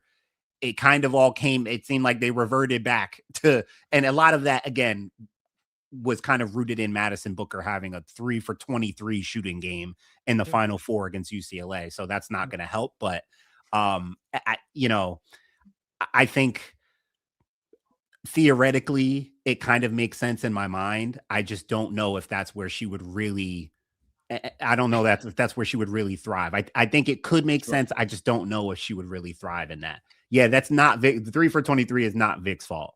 But what about, I also saw a couple people say Oklahoma as another spot for her. I've seen that too. Do you have any strong feelings one way or another for? Yeah, too. She could replace Reagan Beers. That could be a nice move. I think that could be a nice move too, for sure. Yeah. Well, we're gonna take another quick break. And let me say something real quick though. That last comment you threw up there real quick as a drive-by. Vic Schaefer, it's not his fault that Madison Booker went 3 for 23. No, but I'm gonna say this, man. The same thing I talked about with players having a certain temperament internally and a certain intensity that keeps them like, and I give Madison Booker a lot of credit. I put it on Threads during that game. She didn't let her body language represent how she was struggling in that game on the floor. I give her a ton of credit because her body language did not reflect how bad she was playing, and she was playing bad and she missed a lot of shots, but her body language didn't reflect that. So I give her credit for that. Maybe Vic Schaefer deserves some credit for that. Even though it's not his fault, that's on the player. I will say, when your best scorer is struggling, I also like to see a bit of that intensity from the coach, to see a moment where you see the coach. I'm not advocating for people just be yelling in your face and all that, but sometimes you need that. Moment. Sometimes you freeze moment. Thank you. Sometimes you need that. And sometimes a player needs that. And I'm sure her relationship with Vic Schaefer is perfectly fine and great. And I've heard her talk about him. She respects him. She appreciates him. She likes playing for him. So I'm not coming at him. I'm not criticizing him. He clearly knows what he's doing. I just think in certain moments when you have that great of a player struggling the way she was, sometimes that player needs the kind of coach that can put the battery back in their pack and remind them of who they are and what they're capable of. And I feel like I didn't really see that kind of energy coming from Vic Schaefer to help Madison Booker come out of that hole that she was in that game. For sure. We're going to switch gears now. There is the potential new home for Audi Crooks that is yet to be decided. There is another superstar who has a new home. It is Angel Reese. Angel Reese was traded from the Chicago Sky to the Atlanta Dream. And first of all, she looks great in Dream Red, number one. Number two, Biggest winner of this trade, by the way, this guy. Because I'm going to Atlanta for my birthday, and now I have even more reason to be in Atlanta for my birthday. Yeah, but you know what's funny about that? Very excited You make for it that. seem like your trip has anything to do. You're not going to see Angel. You're not going to talk to Angel. You don't know where she's going to be. You don't even know if she'll be in Atlanta. Going to the games. What are you talking about? Oh, you're going to a dream game? There's 2 games that's why I'm going. There's 2 games. I was looking for, honestly, no, this is no lie. Oh, no, I didn't know that. I didn't realize. Oh, yeah. So I was perusing the calendar, the WNBA calendar, and I was looking for places where there are games that I could go to that I might want to go for my birthday. The Dream have 2 home games the weekend of my birthday, the 22nd and the 25th. So I'm going to get to see Angel Reese twice. I'm on 2 eyes. I should have led with that. It's going to be great. I didn't so much realize that. So here's the funny thing about it before we play the clip. The news broke mid-lesson. Like I was teaching and my phone vibrated and I thought someone texted me. And it was, I think you texted me about Angel or someone had texted me about Angel. And I like screeched like a child. And they were like, "Are you okay?" And I was like, "Oh, well, just, Angel Reese has been traded." So the kids was like, "Well, can you tell Angel I said hi?" And I was like, I'm chasing the dream and like I'm going places, but like Angel don't know me. I can't tell Angel you said hi. I'm sorry. But someone on this podcast, and unfortunately this is not a feather in my cap, but someone on this pod back in August, I believe it was, projected a potential for this to come to fruition. Let's take a look. If you put Angel on Atlanta right now, you might have to move a couple things around with Carl Smezko's system, shooting threes. That's obviously not in her wheelhouse. But even with the Golden State Warriors and their system of shooting threes, Splash Brothers, you still need a Draymond Green.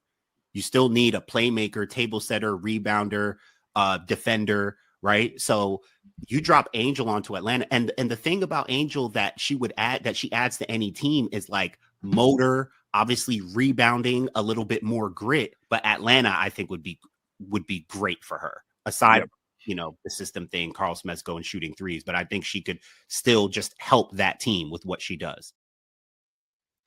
I'm going to give you the floor because I know you've got a lot to say. I just want to say one thing. When it comes to Carl Smezko and the whole shooting threes thing, I would just I don't necessarily need to remind Martin, but I would just like to remind anyone who's watching this, Naz Hillman coming into last season, I believe the stat is she attempted 3 threes her entire career in the WNBA, or some extremely low number. And it shot up year 1 with Carl Smezko. I'm not saying that Angel Reese is about to be like Naz Hillman and just starts knocking down threes left and right.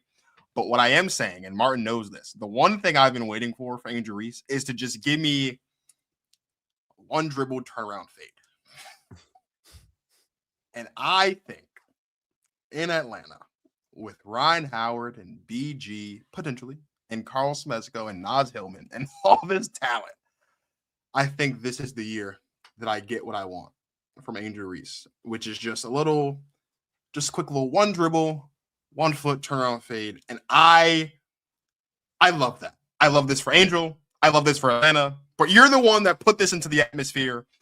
And it's come to fruition. So talk to me. No, I mean, listen, that clip, we made a list of teams. That was in August. I think that came right after those comments that she made about like, if I were to leave, I would do the best for me. I want to stay in Chicago. But, that's when she started making those comments. But to give yourself some more credit, though, when we did our 2024 draft preview, you said you'd like to see Angel Reese in Atlanta. So this is okay. So you do listen to what I say sometimes. Okay. This is twice now that we've talked about Angel Reese going to Atlanta, and now here we are. I said during the draft, I said, listen, if she were to fall and go to Atlanta, I said Atlanta is one of the cities that is made for Angel Reese. Absolutely. Yep. And you shame me for not knowing that they called Atlanta Black Hollywood. I remember. It's okay. Right. That's right. Yeah. Exactly. For no reason, brother. I remember. Exactly. And you just said it, man. I mean, dude, I know I've seen several people on different platforms make the case that this is the biggest acquisition for Atlanta since Michael Vick. Michael Vick. Yeah. Like this is a big deal for Atlanta, for Angel Reese, for the WNBA, bro. Yes. This is a big deal. Like, man. And again, we talked in August about what other teams would be better fits for Angel if she were to leave Chicago. And if even I was looking at that episode, and someone left a comment that we put on screen and was like, they'll never trade Angel. What makes you think they would trade Angel? And we're, at the time we're like, well, we don't think they're trading Angel, but anything could happen. And this is why I always say, man, anything could happen. Things change so quickly. Obviously there's, dialogue or thoughts about her wanting out and kind of forcing her way out versus them like deciding that this was just best for them. Whatever Chicago's doing, they've been fumbling. All they do is fumble. So this was not surprising to that in that regard. But man, I'm just Atlanta took such a big step last year. A few of the teams that I mentioned in that on that list, when we mentioned other teams that would be better for her, I said like LA, Dallas, get her with Paige.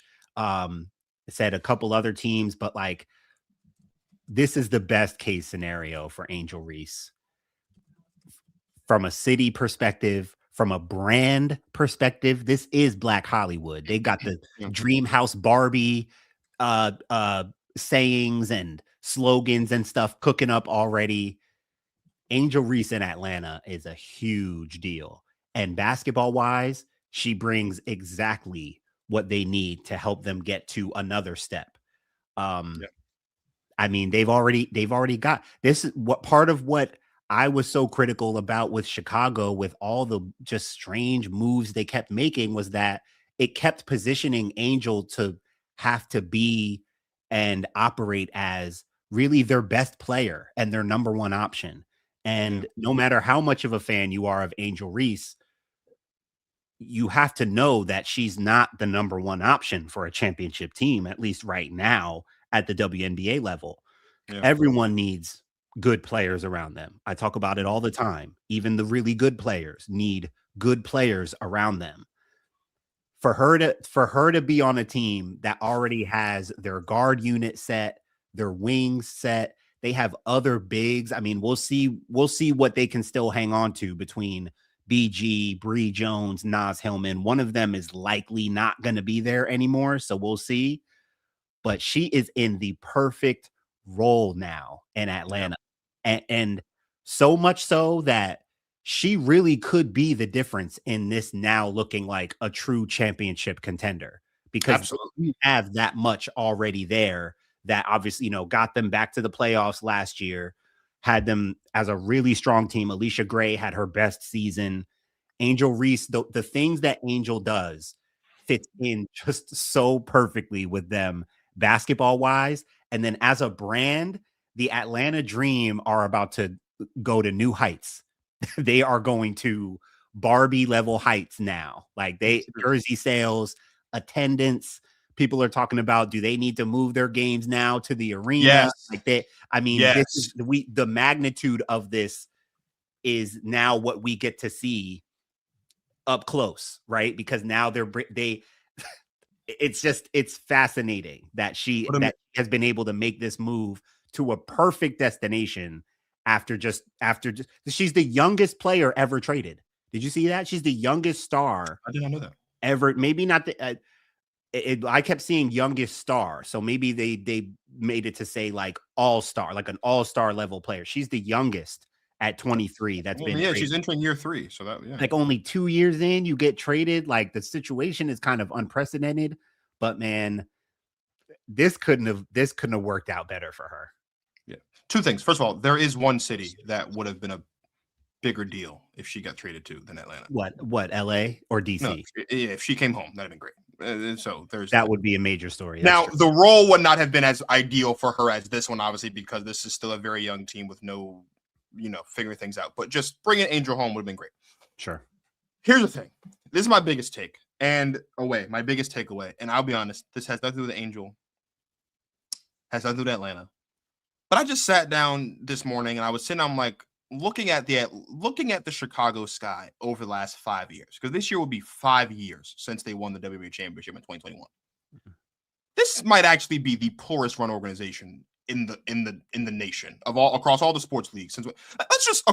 They won a championship in 2021. right? Then 2023, Sloot's gone. Allie quickly retires. Candace Parker's gone. Azare's gone. James Wade leaves midway through the year. The year after that, they hired Teresa Weatherspoon. They trade Kalia Copper. They bring in Mabry just to trade her away. They brought in Courtney and Elizabeth Williams just to trade them away. Like, Spoon's gone after one season. They won 10 games last year. The fall from grace from winning a championship to it seems like they make a move, realize it's a mistake, and then rather than just like, okay, starting from scratch and trying to build, they keep compounding on their previous mistakes. So much so that, like, what do you, like, respectfully, what do you have to offer now at this point as an organization? Like, what is you don't have your draft pick this season because you traded it to the Lynx.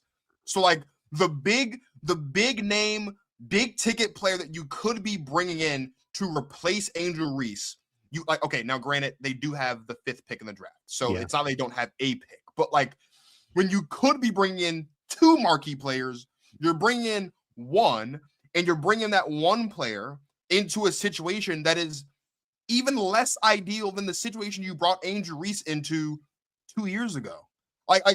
I'm just concerned about the direction of the Chicago Sky, and it is truly, truly unfortunate that they go from winning a championship 5 years ago to they're directionless right now. So now like you were saying earlier about how, like, it's like they kept pushing Angel into a position where she has to be the best player on the team. You're now going to bring the 5th overall pick in this year's draft into a situation where instead of just being a complimentary piece to your franchise player, Angel Reese, they have to be the franchise player. And they have to assume the weight of all of this now because you moved off of Angel. Now, I saw a couple things out there that said that Angel did not directly ask for a trade and that the Chicago Sky just decided to trade her, which that's fine. I mean, like, whatever.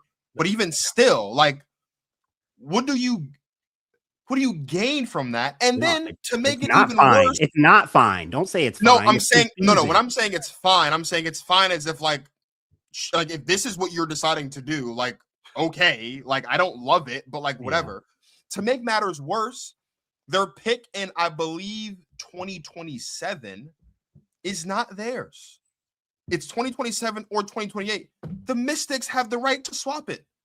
So now you can potentially suck for 2 more years and miss out on Juju or Hannah, depending on what year the pick is in, because the Mystics can take that. Like, what are we doing? What's the direction? Not to mention the fact you don't have a practice facility still. Like, there's just so much happening with this organization. I feel like it's hard to, and again, I feel bad for the players on the roster and like the fans of the team because there's talent. They're not saying there's not, and there's a fan base, obviously, but like now it's like, once again, what's the direction of the franchise? Where are we moving? Like, what are now the next steps? How do you replace this? You traded for Ariel Atkins for what now at this point? You brought her here to put her with Angel. Now Angel's gone. What now? What then becomes the pull factor to bring Ariel Atkins back this season? Because she's a free agent. I'm just confused. It's confusion upon confusion. When I think about some of the worstly run organizations in the country, I think about the Jets. I think about the Dolphins. I think about the Athletics. I think about the Chicago Sky. And that's concerning for a team that of all those 4 teams has actually won a championship in the last 5 years. Right. Yeah. And they've lost the last thing they had going for them, which is their relevance. Angel at least kept them relevant the last couple of years. And now they don't even have that. They have lost their relevance. They have lost so much interest. Their ratings for their games, they are going to see plummet next season. I mean, they just like that. They have lost so much relevance and send it down to Atlanta. It's crazy. Send it down to Atlanta. We are going to switch gears now and we're going to rehash a conversation that we've had a couple times on this show. And that is who goes number 1 overall in the WNBA draft on Monday. The last time, or one of the last times we had this conversation, we had our guy Ziggy, the man behind Women's Hoops Basketball, on the show, and he did me a solid. He laid out the case perfectly as to why our fam should be number 1 overall selected by the Dallas Wings. I understand why people want to see AZ next to Paige. Obviously, I'm not going to go into details into the private life, but it's also the UConn relationship. They've played together. They know each other very well.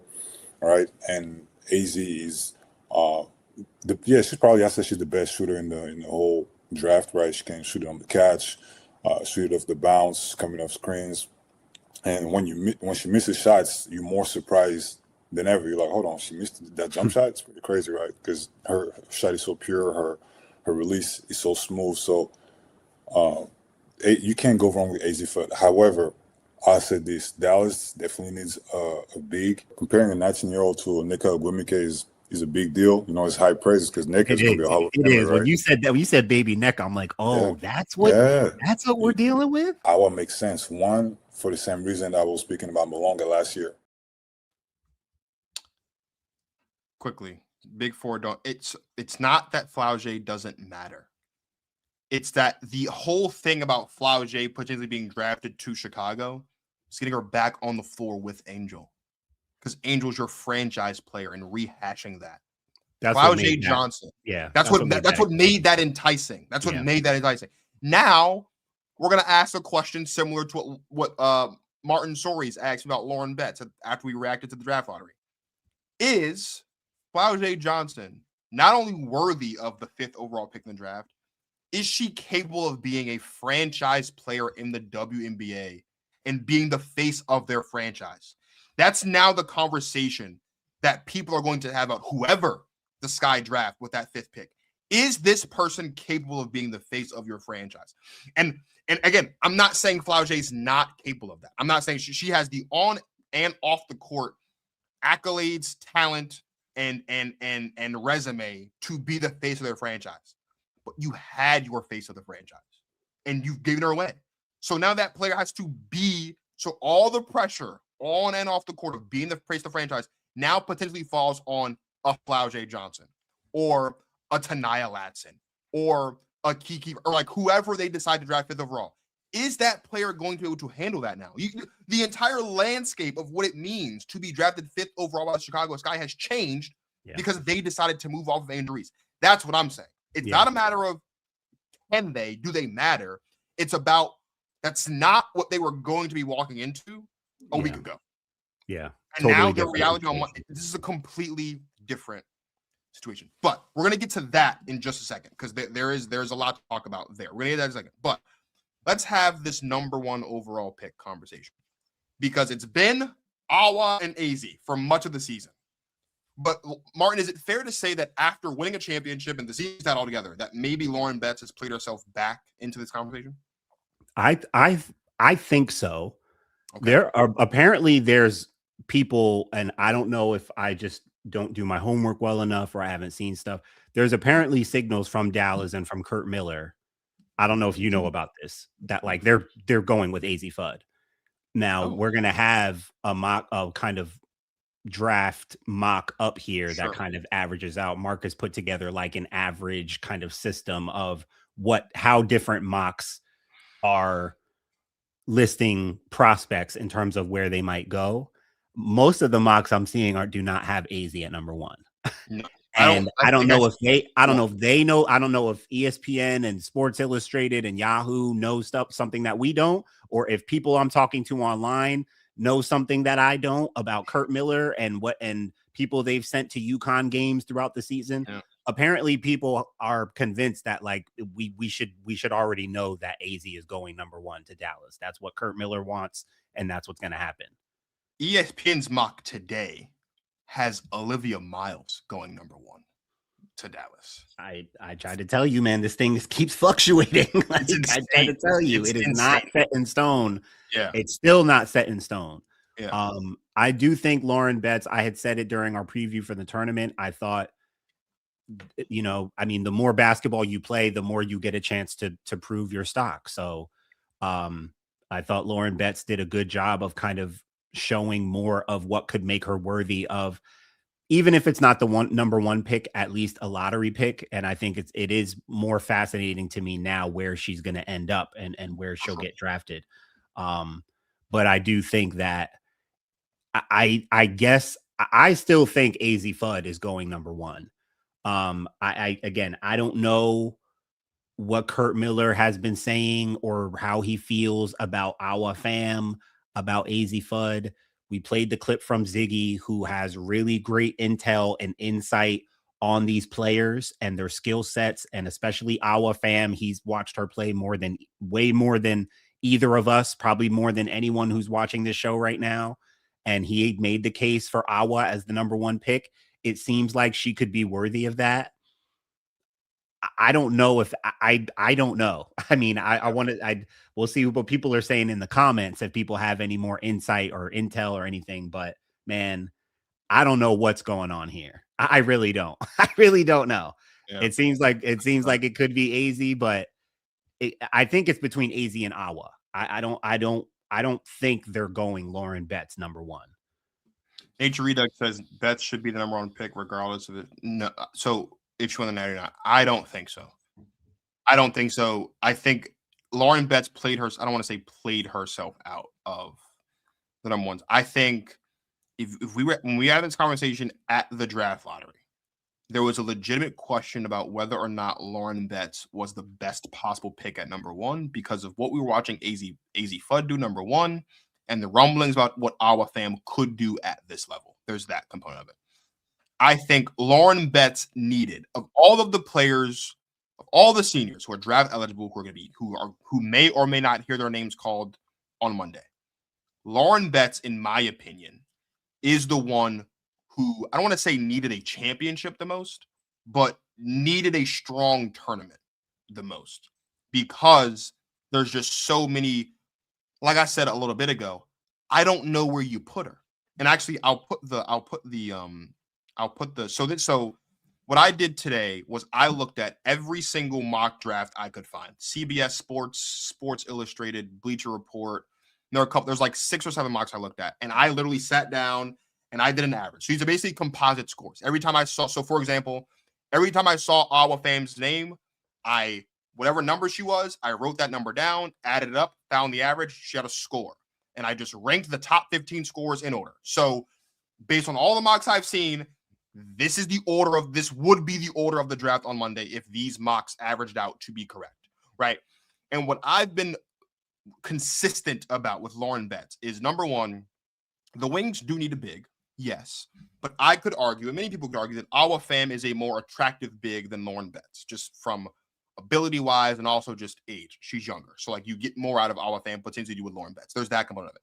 Moving down to the Lynx. Could Lauren Betts play with the Lynx to be just fine? Yes. Do the Lynx need Lauren Betts? That is up in the air. Do the Storm need Lauren Betts? No. Like, they've got Ezi Magbagor and they've got Dom Malunga. Do they need a third big? Not really. Right now, granted, I said that back when I thought Nneka was going back. Nneka's not going back. Is she going to Minnesota? No, but balloon people think otherwise. People seem to think Alana Smith won't be in Minnesota either, so maybe they do need Lauren Betts. Maybe they do need Lauren Betts, but like I think Lauren is just such an interesting player right now. There were a lot of people originally mocking her to the Mystics, and my thing with the Mystics is, well, the Mystics probably aren't bringing Steph Dolson back next season because she's older and because there's not I don't want to say there's not much she brings to them, but like that's a really young team. And while she's a vet and a stabling voice, it's passing and shooting, and she's a body. Like, and again, I don't want to disrespect Steph Dolson, but that's really what it boils down to. Lauren Betts isn't the shooter that Steph Dolson is, and so if the goal is to space the floor for Kiki Rice and others, Lauren Betts won't really do that for you the way that Steph Dolson can. Not to mention the fact Shakira Austin may or may not be coming back as well. It just doesn't make sense. So what the base I started to say, the argument I was giving Martin a couple months ago is like, it was very possible to me that Lauren Betts was going to be drafted by the Tempo or the Fire, an expansion team, or Golden State, an expansion team who just wanted to get a young, true face of the franchise. But she played really well in the Big Ten tournament. She played well in the NCAA tournament. She's the most outstanding player in a national champion. Her stock goes up. Like, that happens. I don't know. Again, I don't know if I would pick Lauren Betts first overall, but my point is, based on her March, she's back in that conversation. But I do agree with you, though. I do think it's still a matter of Awa Fam versus AZ Fudd on who gets drafted first overall, because it's a matter of who you think pairs best with Paige at the end of the day. Yeah, and I think Lauren Betts is certainly worthy of being a top 5 pick now. Like when you talk about what she did with her stock and how well she played, and I thought she needed a more like individually dominant run to really shore up, especially the number 1 pick. Yeah. But she didn't have to do that because of the way how good her team was. Like you even look at her numbers, she didn't dominate the tournament. She wasn't the best player in the tournament, right? But if you watch the games and you just see her impact, that's the word I kept saying when we talked about Lauren Betts before. Like her impact is very clear and very strong. Her mobility, her competitiveness, she has that drive and that motor. Seems to have a really high IQ, or even her passing out of the post, really good awareness and feel for the floor. The things that she could add to her game, I'm dying to see a left hook from her. I think that would absolutely change her basketball life if when she goes over the right shoulder, she doesn't have to go to her right hand shot turning over the shoulder. She could just go left hand hook. Like that would absolutely change her whole offensive scoring package. And we'll see what else she can add at the next level, depending on who she's with and who's working with her. But I absolutely think she should be a top 5 pick. I don't know which team. I don't know which team really fits best for her either. But I do think she needs to be a top 5 pick. Probably not Chicago. Like if she drops past 4, I don't see Chicago going with her. So that in that case, I could see what you said before about 6 or 7, Tempo or Fire. I think the Mystics would make perfectly fine sense, honestly. I believe your girl Shakira Austin, isn't she a free agent? She could be walking. I know a lot of qualifying offers and coring options have been reported and coming out. She did not get as of today. So okay. She did get a qualifying offer though. Okay. So the Mystics can match Shakira if she decides to go elsewhere. So like that is a point. She could end up. Right. But that's what I was saying. Like we'll see. There's definitely. It's possible. Just at that time, I wasn't sure. But like that's what I'm saying. Like she played so well, and now there's just so much up in the air with like all the free agency and things. Where it is more possible where you do take a pick. And look, I was going down to see and look at what is here even with the opportunity the Mystics have. Yeah. Look, we predicted correctly what the Mystics could and should do last year with the Sonia Citron, Kiki Area Finn, and Georgia Amore draft with their 3 picks in the first round. They have a chance here, Marcus, to pair. I mean, you have it right here. They could get, well, you don't have Lauren Betts next to Mystics in that top 5 pick, but if that were the scenario where the Mystics came up on Lauren Betts at number 4, they could draft one of her UCLA teammates at number 9. If Kiki Rice were to fall there, if she doesn't, Gabriela Jaquez seems to be a certified first-round pick. So that could be the mindset of Washington. It's like, we're building this young core of a team. Why not bring in not only Lauren Betts, but add to our core with someone who is familiar with her and add to our core with a pair that just won the national championship together. So that is my most intriguing draft storyline on the heels of it being reported earlier this week. I believe it was yesterday that the Mystics have fired Jamila Weidman, who they hired last January to be their GM. And she did great with the draft last year. And it was cited that it's because of a difference in opinion on the future of the franchise. So I texted you, I was like, well, maybe to me that means one of 2 things. Or it has to mean one thing. Jamila Weidman wanted, and this is just speculation, I'm of the mindset that if she's gone, then that means that she really wanted to continue what she did last year, which is build through the draft through youth. And maybe ownership was really impressed with what they saw last year, also acknowledging cap has gone up. Almost everyone's a free agent. Let's go take some big swings. And maybe that's where the difference of opinion lies. Here's what I would say. And I said this to you. We had Ziggy on the show when people were talking to you about Layla Lacan. And again, no disrespect. When you have 3 first-round picks in a class this loaded, you use all 3 of them. Georgia Amore's coming back. You still have Sonia Citron, obviously. You have Kiki Area Finn, obviously. Bro, this is what I would say. If Lauren Betts is on the board and the pick at 4, I think that guarantees that another Bruin is coming to DC at 9 or 11. Who that is depends on how the board falls. But I think Lauren Betts getting drafted at 4 would almost guarantee it, because I don't think Gianna Neepkins and Kiki Rice and Gabriela Jaquez are going to go between 5 and 9. Right. Mainly because you have 2 expansion franchises this year for Toronto and Portland. And at that pick, and I would say, trying to find the best possible face of your franchise, maybe. And the Valkyries, they don't need a face of the franchise because they've got Veronica Burton. It's probably their face of the franchise now, but maybe you find someone stronger. But also, like, they're probably looking to build into complementary pieces because they just made the playoffs last season. Whether it's Gianna Neepkins, Gabriela Jaquez, or even Kiki Rice. I think Lauren Betts goes 4. There's another Bruin coming to DC. I'd love for her to be Kiki Rice because she's from here. But the other component of that is the Raven Johnson component. Because I said to you going into the South Carolina TCU matchup that I thought that matchup will be interesting for Raven Johnson's stock if she outplayed Olivia Miles and they won. Because as you see, Olivia Miles, despite what happened, is still projected to be the number 1 point guard off the board, which makes sense.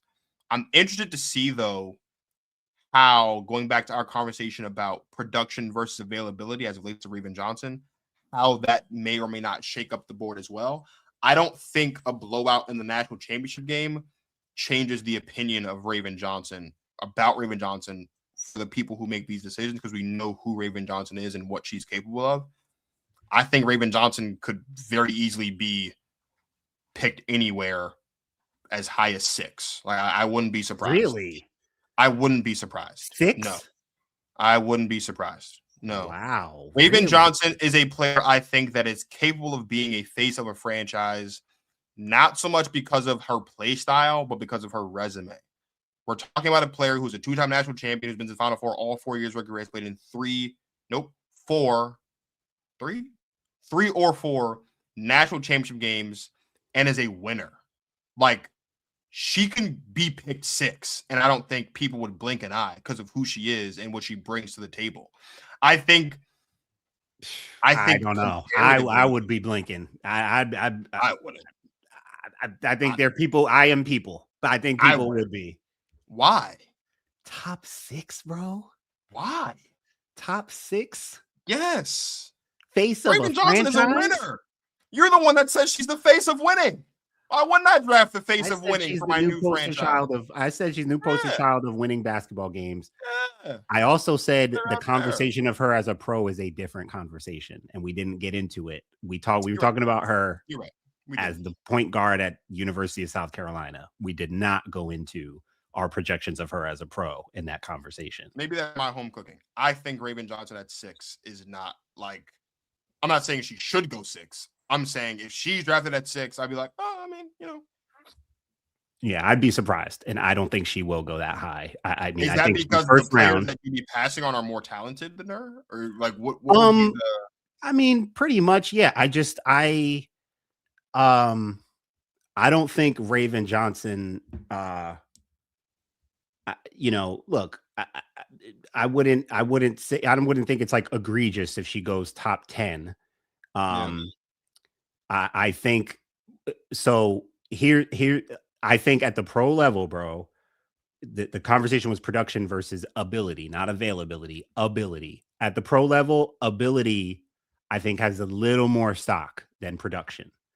So, your winner, that adds to your stock that you've been in the big games, you've won the big games and stuff. This is a different level. We need to know that your ability is such that if you're the point guard of our team, your ability has to be of such. Now, her ability is, I think her main transferable ability at the next level will be her defense.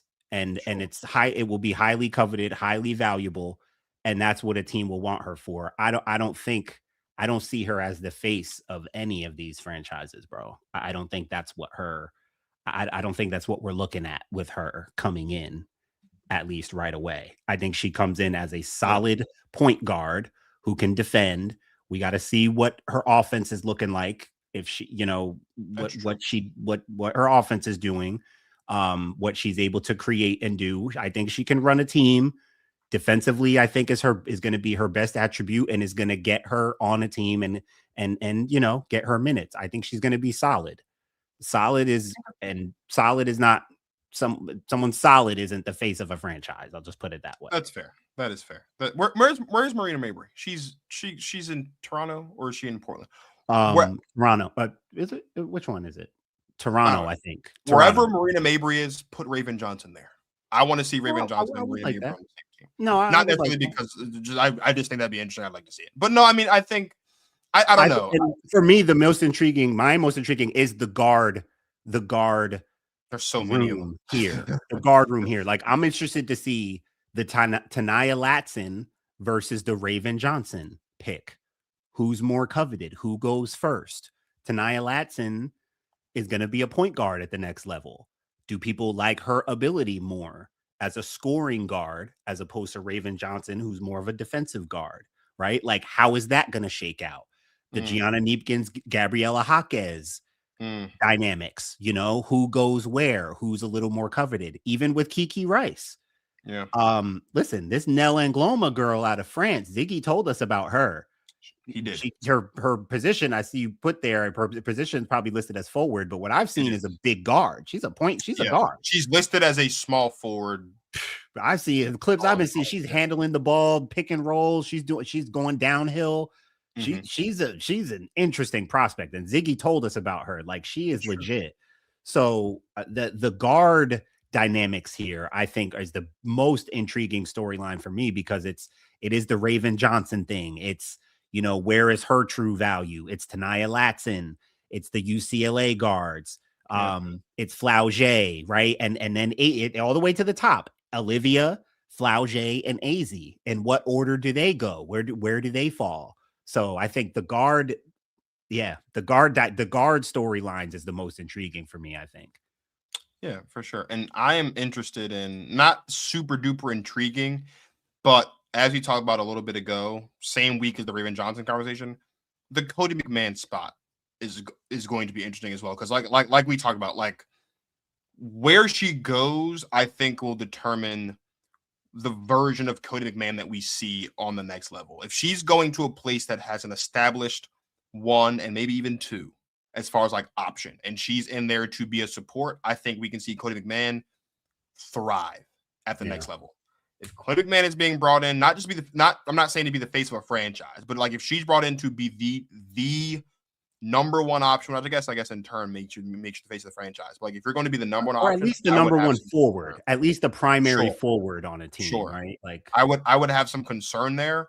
I would be interested to see Cody McMahon in Seattle if she does end up there. I think that would be interesting. I think Cody McMahon in Connecticut will be interesting. There are a couple teams, like, I think Cody McMahon. There are a couple of different teams that I could see Cody McMahon going to and being like, okay, this makes sense. I'd like to see how this works out. I'd be interested to see Cody McMahon in Indiana. I think that might be a little interesting. I don't know like how well it would work, but I'd be interesting to see how she fits in with an Aaliyah Boston and a Caitlin Clark and potentially a Kelsey Mitchell, assuming she's coming back, and all of that stuff out there. Like, I'd be the up and the pace and the space, and like, I'd be interested to see how she fits into something like that. So she's an interesting one, just off the strength of, like, she could be the wild card. She could be the vast difference for whatever team picks her, as far as like what they can unlock out of her, depending on how they intend on using her at the next level. Yeah, I think that number 10 pick for Indiana is fascinating. I've seen people say it, and I agree. I think they have their sights set on a Gabriela Jaquez or a Gianna Neepkins. Either one of those, they both feel like perfect for the Indiana Fever. If Indiana Jaquez can come up on Jaquez or Neepkins, honestly, they're going to go with one of them for sure if they fall to 10. I think they are too perfect. And then with Atlanta, with them adding Angel, that number 13 pick is going to be very interesting too, where they want to go with that. Because they're going to get a player there. So that pick becomes, even just like we said, the number 5 pick for Chicago kind of becomes a little more underwhelming now, since Angel's not there. Now that she's in Atlanta and there's a whole new energy and makeup there, that pick for them at 13 becomes a lot more interesting. Absolutely, it does. Well, the WNBA draft takes place on Monday, and we are pumped. We are ecstatic. We are excited. The beginning of the WNBA season is upon us. There's some other WNBA news that we didn't really go into tonight, including the fact that apparently Atu Sabali is done in Phoenix. Apparently she's done in Phoenix. NECA is on visits with a bunch of different places, including the Minnesota Lynx. There is a lot to talk about. A lot of apparently. These are all just rumors. For some reason, the Aces didn't core Jackie Young. I don't know what's going on. There's a lot to talk about. The WNBA season is upon us, and we are it's like I told you, man. It's gonna be a completely different league. It's going to look totally different. I told you that a while ago, man, between the CBA, this free agency, things, just the way of the sports world nowadays. So much changes so quickly. It's going to be a totally different league, man. It is going to be an entirely different league, and we will be there every step of the way. Thank you guys for watching. We appreciate it. It was a long one. Longest episode in pod history. So we appreciate everyone who stuck with us live, for tapping with us in the comments. We appreciate any and everyone who's watching on the playback as well. As Martin mentioned, I had the honor and the privilege of sitting down with Brenda Fries, head coach of Maryland Women's Basketball. That episode is also available on the channel for you to tap into. For my guy, Martin Sories of Basketball Society, I am Marcus of the Protect Our Queens podcast, signing off. Thank you guys for watching. Please make sure you subscribe. And as always, you enjoy yourselves some women's basketball.